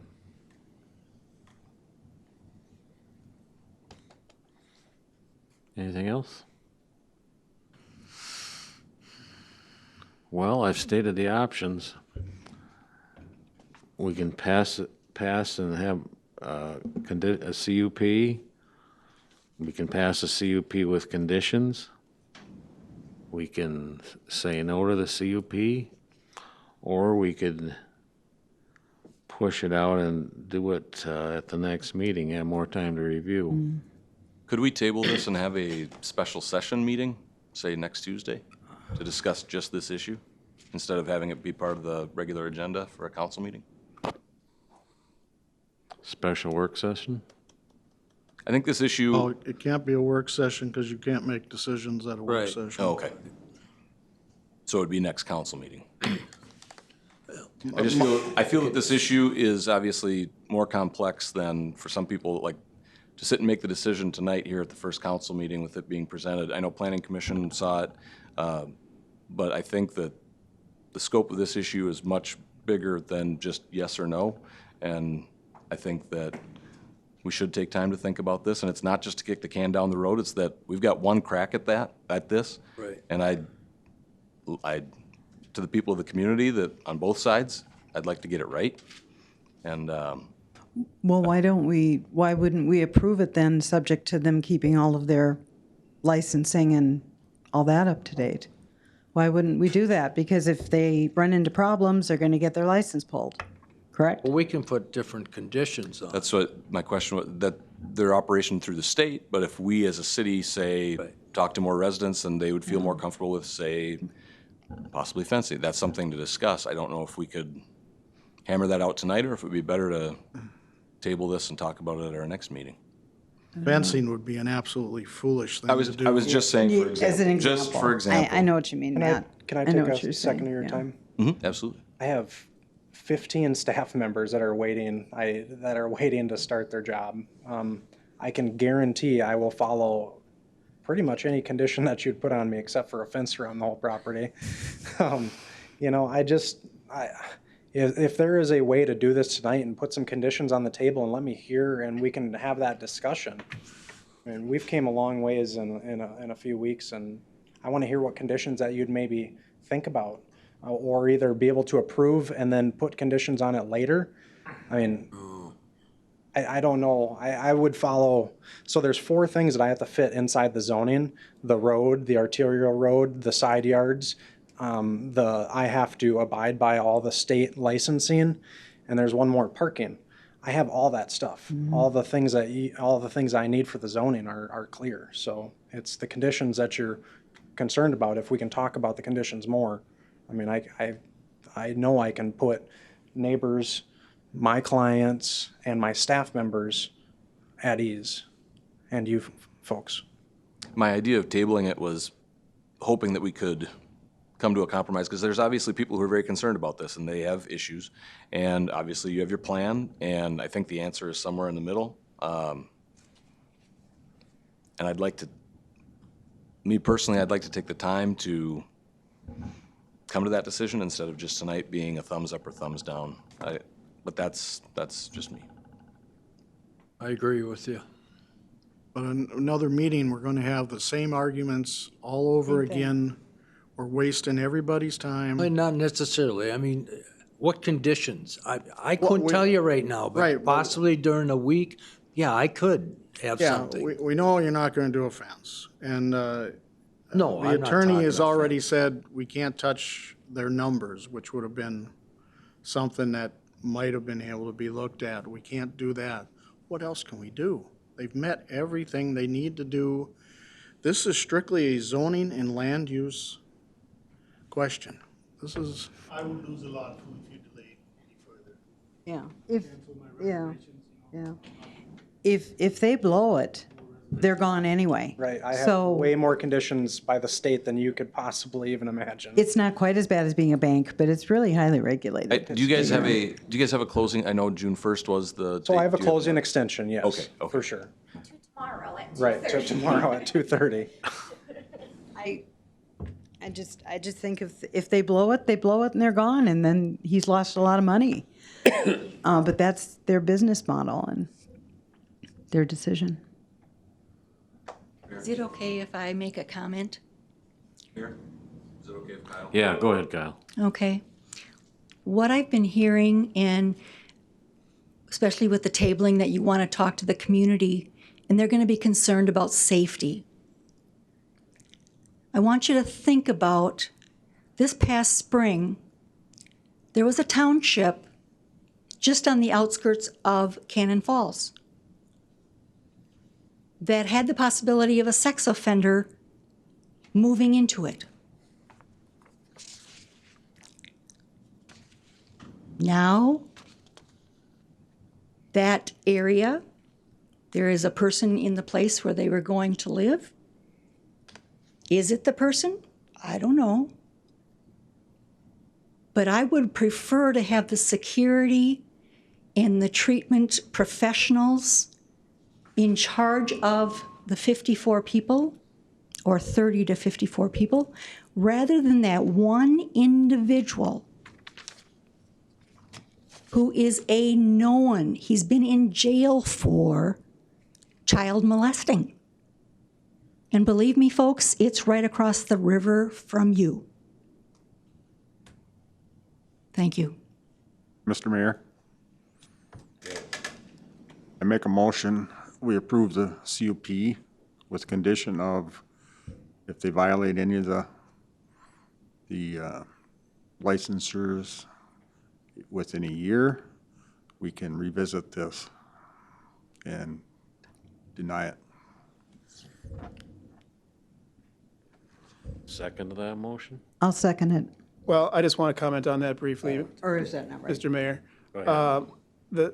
There was a court ruling a while ago that said time limits on conditional use permits should not be imposed. If you want to impose a time limit, it has to be an interim use permit. But I don't think a time limit is necessary in this situation because you can make it last forever.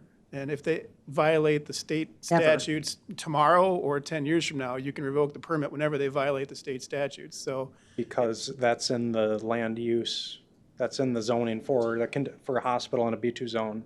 correct. I have to abide by all state regulations. But if they violate it, aren't they gonna lose their license anyway? No. Right, Exactly. they would. So, No longer a problem. I do not want to buy this property and end up with a boatload of debt hanging over me. I want to run it right. Trust me. Well, maybe I was getting at something else. Maybe I thought if. I think the only thing you need to do is take the time limit off. Subject to the meeting, all the, No, I was trying to get at something else. oh, without okay, sorry. Being forthright about Sorry. it. If after a year we see a lot of runaways and issues with the neighbors, I think we should be able to say it's not working for you. There, that came straight out. Say that at a bar. What? Right, it's, there's already a lot of close neighbors that might call just because they, Yeah. not so you gonna- can't put it up to the neighbors, I wouldn't imagine. No. No, that isn't the way that would work. I I've don't known think. neighbors that just because my kid kicked their, it had nothing to do with me, but then they don't like you for any reason, there's.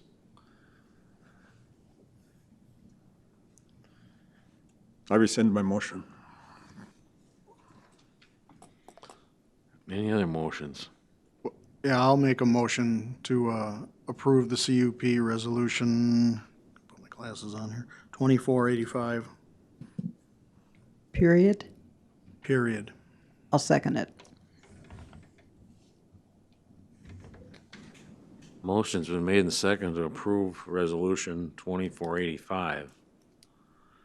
Any more discussion? Let's have a roll call vote on that one.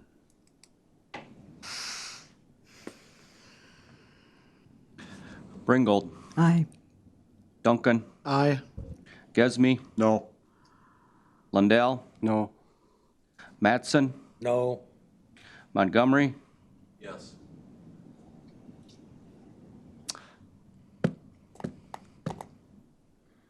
Altoff,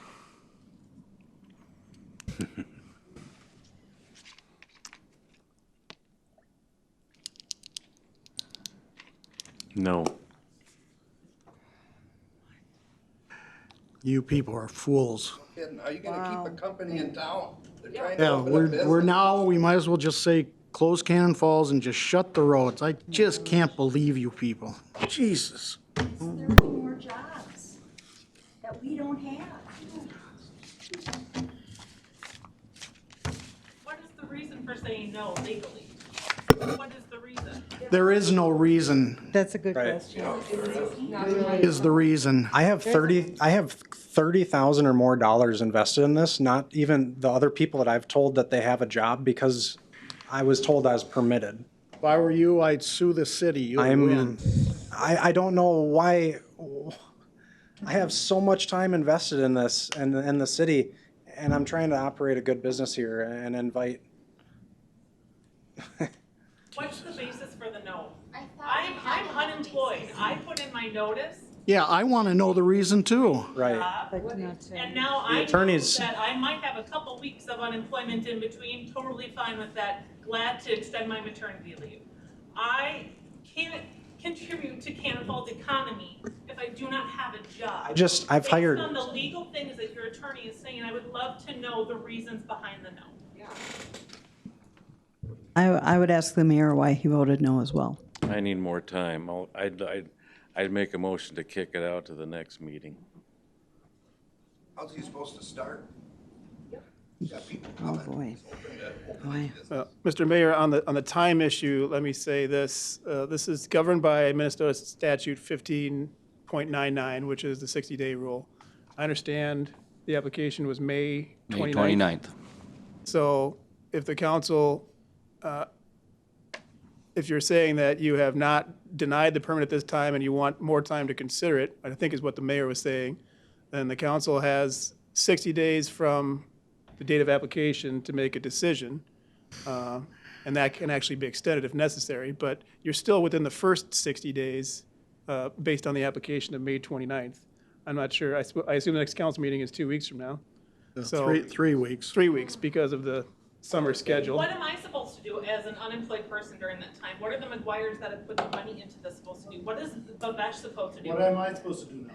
What about the people I that are moved out currently everything. needing treatment and they are on wait lists that are Cancel all my months reservations. long because there are not enough services? And What 15 about those other people? employees from Cannon Falls that are, yeah. I'm just trying to finalize the legal perspective, which is the city still has time to consider this if that's what you want to do. You're still within your time limits. Right. Okay, well, Matt brought up the idea earlier of talking about this in 2 weeks. I'll make a motion that we, 3 weeks. well, whatever the next meeting is, that we have let's- 3 weeks to think about this. We can Well, bring it up at the next meeting. Derek, would you be willing to have a special council meeting next Tuesday? If you can't make up your mind in 7 days, there's something Yeah. wrong with you. That's Well, and in 3 weeks, there may not be a project to talk about. Right.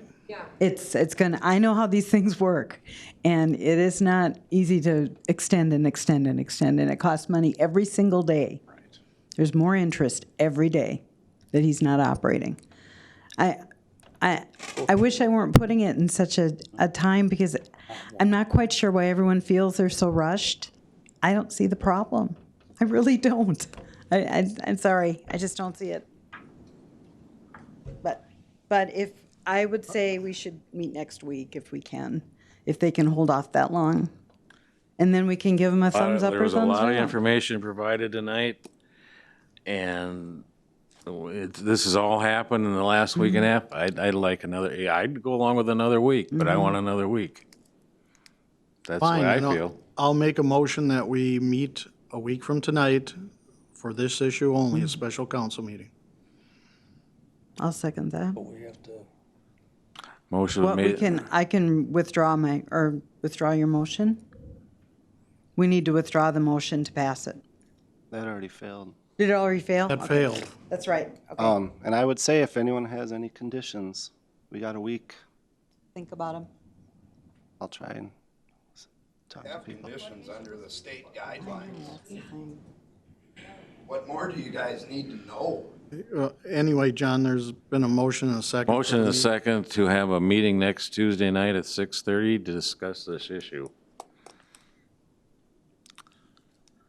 All in favor? Aye. Aye. Opposed? Carried.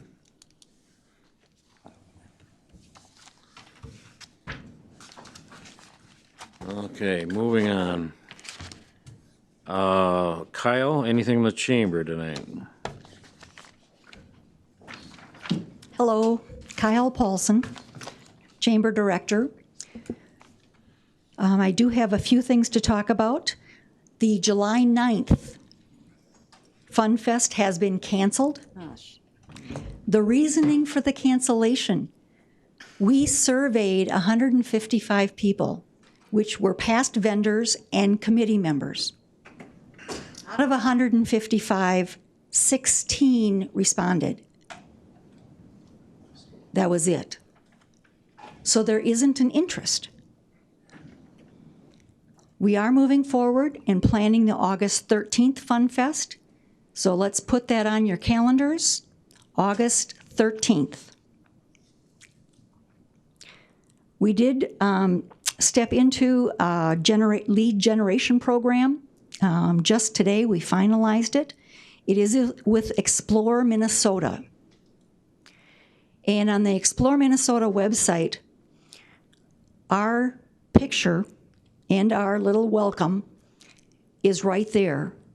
And whoever wants to can click on it, and then the chamber office will get that lead and we'll send out a Discover Guide. I'm hoping I don't get completely inundated because we do have a great community here. But we'll let you know. I also want to let you know of a promotion that I did last Friday with KDWA, Mo McNary. She's the radio host. And it was 20 minutes of promoting Cannon Falls. Who's open? Who's got something special going on? And it was on the radio. Any questions? Thank you. Thanks, Kyle. Thanks. Well, Public Works Commission? Neil, anything? Steve? I don't think we've had one. No. Haven't had in the last couple weeks. have we? Okay. Library Board? Opening slowly. I don't know. No, I don't see it. Oh, Nicole's not up there? They're just opening slowly now, accepting by appointment. The pictures look great. They've got lots of protective equipment up there, and I think you can only have 2 computers being used at a time, that sort of thing. And they're going to do their summer reading program virtually. I believe Nicole was going to try and do some reading in the parks so that she could have some contact with the kids just outside. So I think that pretty well sums it up. Okay. Planning Commission? EDA, Laura?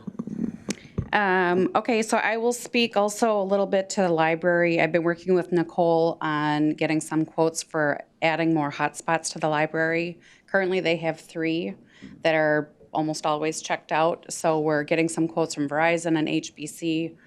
And then we'd be matching that with some of the Blandon dollars so that we can add 3 to 5 more so that we'd be able to get that out to our people, would be able to check those out so they could have internet.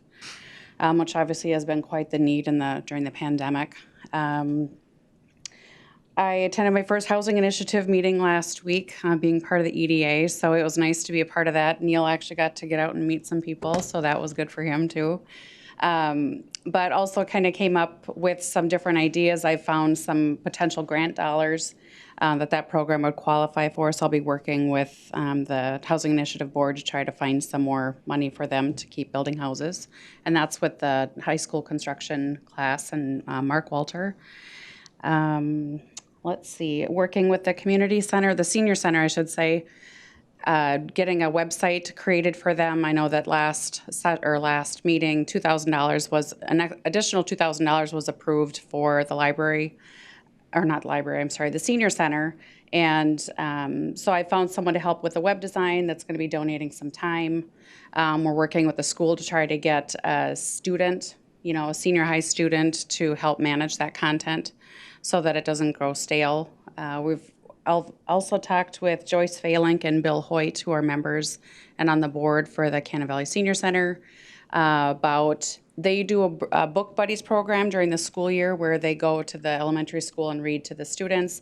We're talking about doing a virtual book buddies so that with their new website, kids can click on it and have Grandma Joyce read to them or whatever it might be. So we're working on some of the details for that. Let's see.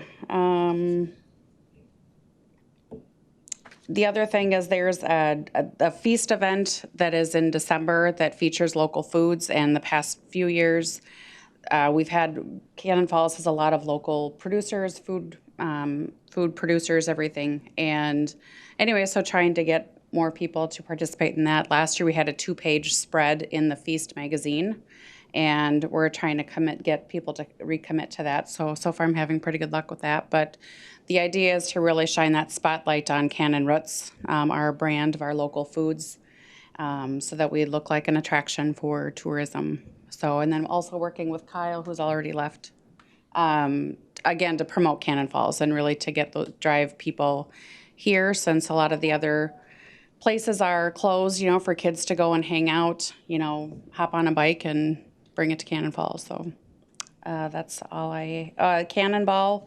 We've got Tim's Trucking. We accepted the bid for Tim's Trucking to take the old Cannonball out piece by piece and bury it somewhere. So that should be starting here in the beginning of July. Project is supposed to be wrapped up by the end of August. So we've already started connecting and reaching out to certain people. And then all of our EDA properties, I've also listed them online so that, and I've sent out some of our properties to potential parties this week. So hope there will be some other businesses coming. Okay, thanks, Laura. Park Board, Matt? Yeah, at our last park board meeting, we basically talked about the west side playground equipment, which we passed in the consent agenda tonight. We have the plans for that, some picnic tables, ADA compliant sidewalk up, and the gear that we've had since Trollhaven, and some swings. So that construction should be happening sometime this summer when Public Works can get around to it. We also talked about the pool. The pool, obviously, we've already been through that, closed for the summer, but we're doing research to see what exactly the problem is. We had a meeting at the pool to check it out structurally. Structurally, for being 51 years old, it's in really good shape. Could definitely use a new paint job. However, the problem is not the structure, it is the pump house. So we are contacting some professionals. I think we're gonna get at least 2 bids, have them look at it to see what it would take exactly to refurbish the pool, to get it operating, to still pass state code as we were last year when it was still operating. And then compare that to talking to the pool design company that we had the referendum with a handful of years ago, Burbach Aquatic, see what plans they have. And then we will move forward from there with the decision of, is it best for the city to get that 51-year-old pool up and running again after this summer being closed due to the pandemic? Or would it be better to bring it to a referendum and be looking down the road for a new pool? So that's the process that we're in right there regarding the pool and the park board. Yep. Very good. Let's see, staff. Greg Anderson, are you out there? Anything? I see he's out there, but, I got nothing, John. okay. I joined a little late. We had an issue with video audio. We only caught the discussion on the treatment center out here in the electronic world. Okay. Okay. Jeff? Neil? Okay, let's go around the horn. Matt, anything else? Bill? Yeah, I got some questions. You know, we, a number of meetings ago, we approved having 2 farmers markets. We all, I think most of the council has seen an LLC that was put together by this Tim Molly. And Mr. Kendall, this is a question for you. He listed his place of business as Main Street West downtown, i.e. the city parking lot. First, is that even legal? He listed the address of the LLC as the downtown city parking lot. Right. I thought, one, you had to have a mailing address when there's no post, And we haven't given him that. And we haven't given him the right to. So I don't know, that's weird. So, Yeah, are you saying that he went to the Secretary of State and registered that as his business address? I'm assuming that, or he did it on LegalZoom or Yes, something. he did, yeah. Well, I mean, I guess the Secretary of State is probably in charge of handling that problem, but I would say, I doubt that you can use a parking lot as your business address. I think someone should point out to the Secretary of State that that's not a valid address, and they should deal with the LLC listing in that way. Okay, but the council, we can change our decision on the use of the city, whether he can operate as a farmer's market, which one, I understand you have to have 3 vendors to be considered a farmer's market. The last 3 Saturdays I've gone downtown, and he's been the only one there. I was told because of personality conflicts or whatever, that 2 vendors just left town, period, and a couple others have joined out at Artisan. So the question for everybody on the council is, do we even want to keep the downtown listed as a farmer's market, as we did approve that it could be used, but should we be allowing one vendor to just be downtown? So I'd like everybody's opinion on that. Well, the sweet corn isn't ready yet, and I'm assuming the Josephsons are gonna be there. And a lot of veggies aren't producing yet, and I think you're gonna see a little bit more activity as the summer goes by. And I just assume we keep it going as much as possible. But what if it only continues to be just 1 or 2 vendors? Well, you said we need 3. Right. You'll have 3. Yeah, I wonder about that. But I think this person needs to it needs to be made clear to him that he is not running the farmer's market. Right. That's what he thinks. He thinks he's running it. He's not. And I don't think he So should be there. that's got to be made clear somehow. I mean, he's making a mockery of the entire city by doing this kind of Silly. thing. Be that And profitable. I don't know what the Secretary of State can do regarding place of business as a parking lot. Yeah, I apologize. I was not here for this previous meeting. Do you Yeah. have does the city have a contract with him to operate the farmer's market? No, he doesn't. It's the city's thing. You gave him a permit? No. No. He just said, I'm going to file for an LLC and I offer my services to take it over during the public We have input. never approved anything Yeah. like that. The only thing we have approved as a council was that we can have 2 farmers markets in town. One's out on the south end, and then, of course, the downtown city parking lot. But the city is running it, Well, except he thinks he is. I guess I would just ask you you can direct staff if you think he's in violation of any permits, contracts, any city licensing requirements, you can direct that to our office and I'll write you an opinion on whether he's in violation. Neil, can you check in on that? He had to for pay us? his $100, I'm assuming, right? Don't we give a license for? And he did. He did. Yep, he Could we paid his- pull that? Or is that I don't know. in stone? I don't know. That's The, the the thought. motion that was made at that meeting was to address this in October. Yeah. Yeah, I made that one to appease people. Right. And But you make a good point, Derek. If he's violating things, Yeah. maybe you just we pull pull his it in? permit and he can't be there anymore. So Neil, if you could look into that, I'd appreciate it. Yeah, that'd be good. Yeah, that's it. Okay, Steve? Nothing. Eric? Morris? Mary Jill? I think I've said enough tonight. I got a couple things, but I met with Mayor Red Wing and Mayor Lake City. We met with Mayo last week. Just a couple things from that meeting. Mayo's trying to get back to regular appointments and surgery now. I was never aware, where could you get tested for COVID-19? Well, they do test you down in Mayo and Red Wing. They've got a drive-through down there you can go through if you want to get tested for it. And you can get results in 24 hours. Mayo said they've done about 3,000 or 4,000 tests in the Mayo system in southeast Minnesota here. But one thing they did say, they're adding a respiratory therapist in Lake City and Cannon Falls, which they haven't had. And that's a big deal with this COVID thing going around. And we do have cases up at the garden, so it's something to keep in mind. That's it on that. Okay, one other thing. Been working with the Craig Hegstrom down at the Legion. He called me here last week and asked if we could maybe still have a 4th of July parade. And I thought it was a good idea.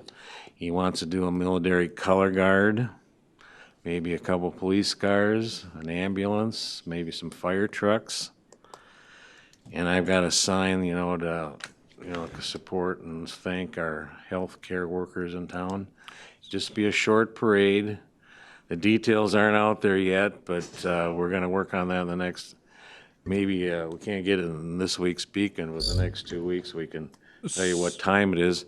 It'll go from downtown to the fairgrounds. So, Mayor? Yeah. So you're saying you want to do the Memorial Day parade on the 4th of July? It's fine. I've come up with It's about the same length. I like to call it the Heroes Parade. Okay, but I'm just saying that Memorial Day parade, really Mayor? short. Yeah. The governor's executive order specifically prohibits parades. What we have done as a workaround is a cruise. Cruises are what we did for the recognition There we of go, the teachers. Love it. We did for the Oh, this is recognition of the going to be graduates. big. Let's call it a cruise. That's what I would recommend. A hero cruise. Rather than putting in the Beacon the parade, I would recommend that we're going to do a heroes cruise. Heroes cruise. From, say, the school parking lot to the fairgrounds or whatever. No, we're not going to go that far. We're just going to come through downtown. Whatever your starting point fairgrounds, yeah. So do we have to put the color guard on a flatbed? No. Like the community band? Can they walk? But then I will I think they mention enjoy too, walking more than riding, but we could check with them. Okay. and I will mention too, the Fair Board, I was talking with Greg Kurtz, they were going to have food vendors over there with fair food on the 4th of July. So I talked with Greg today. They're going to be doing it the 3rd and the 4th from 11 p.m. till about 8 p.m. I sent an email to Diane because she handles more of that stuff, outlined what their plans are. From what I could tell, it should meet within all the components. So if you are considering doing something like that, you might want to consider your timing so that it's, wrapping up after they start, so that people maybe would be able to go down after finishing and take advantage of some of the food and stuff that'll be there. Legion's going to have the beer gardens open. Yep. You're going to have about 6 or 7 fair food vendors over there. How many? And don't forget the 4th of July, we're going to, at 10 o'clock, we'll have the fireworks over at the fairgrounds, 10 o'clock on the night of the 4th. So I just throw that in there too, so. But watch social media or the Beacon, and we'll have more details in the next two papers about it, so. Yeah, as it firms up, just visit with me, Mayor, and we'll just make sure we can get Okay. everything accomplished Yeah, for you. I will, yeah. Okay, public input. Citizens may speak to issues not on the agenda. Before speaking, please give your name and address for the record, and kindly limit your comments to 3 minutes. Public comments must be respectful, pertinent to city business, and adhere to the applicable data privacy rules. The city council will not take action on any issue raised by the public, but may choose to schedule consideration of the item on a future agenda. Anybody public input?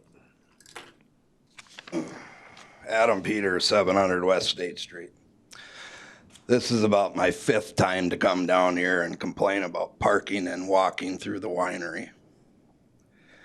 I was told they cannot block off the whole sidewalk. They do. The other complaint I have is, I brought this up before. Can we go back to parallel parking on the winery side? Your oversized truck signs aren't working. 2 cars go through there. I might accidentally run into a few. Then what's gonna happen? Something needs to be done. I'm sick of coming up here and talking about parking for this town. We can't even make a choice for a business in this town. What's next?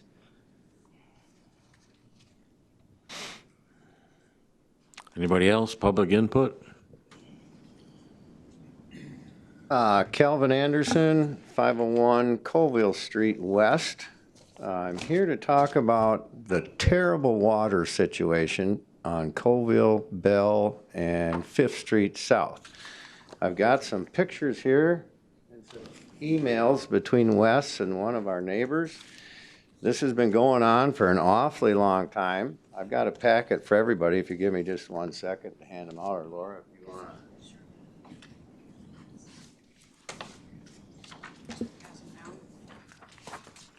Cal, we can do you. Okay. They're crossed. They're crossed until you get to the end, and then they're all duplicates. As you know, well, maybe you don't know, the water down there is terrible. Something to do about a dead-end water main by the First English Church, I believe. One of the first pictures you'll probably see is a very disgusting picture. We left the garden hose on Friday when we went camping. Came home on Sunday, and you'll see the rust and iron that leaked out of the water spigot. It is absolutely horrible, and that was 2 weeks ago.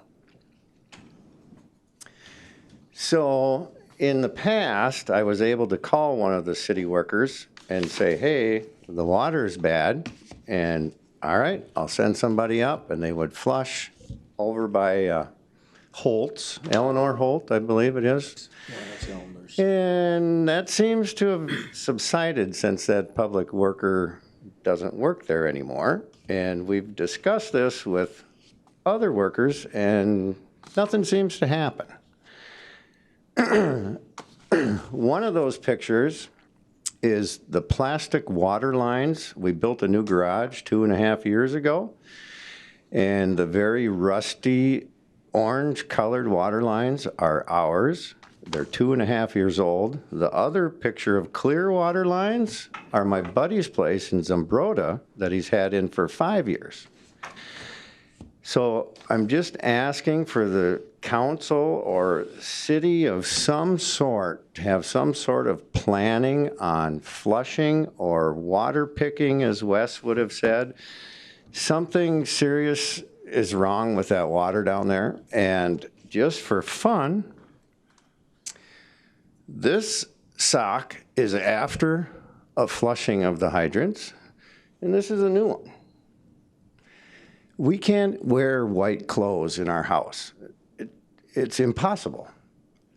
And you shouldn't have to pay for water you can't drink or wash your clothes in. So I hope at some point the city can direct somebody to do something. Thank you.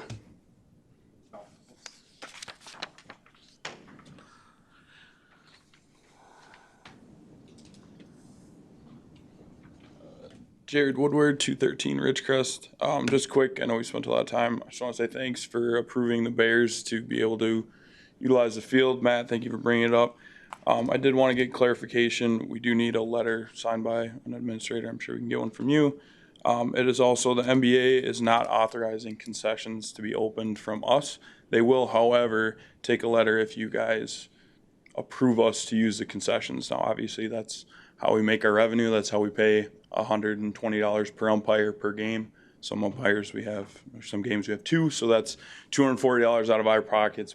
Baseballs cost $6 a ball. So if we could put that on next month's agenda, or if there's some way we can work with you guys on that and you could put together guidelines, that would be great. Thank you.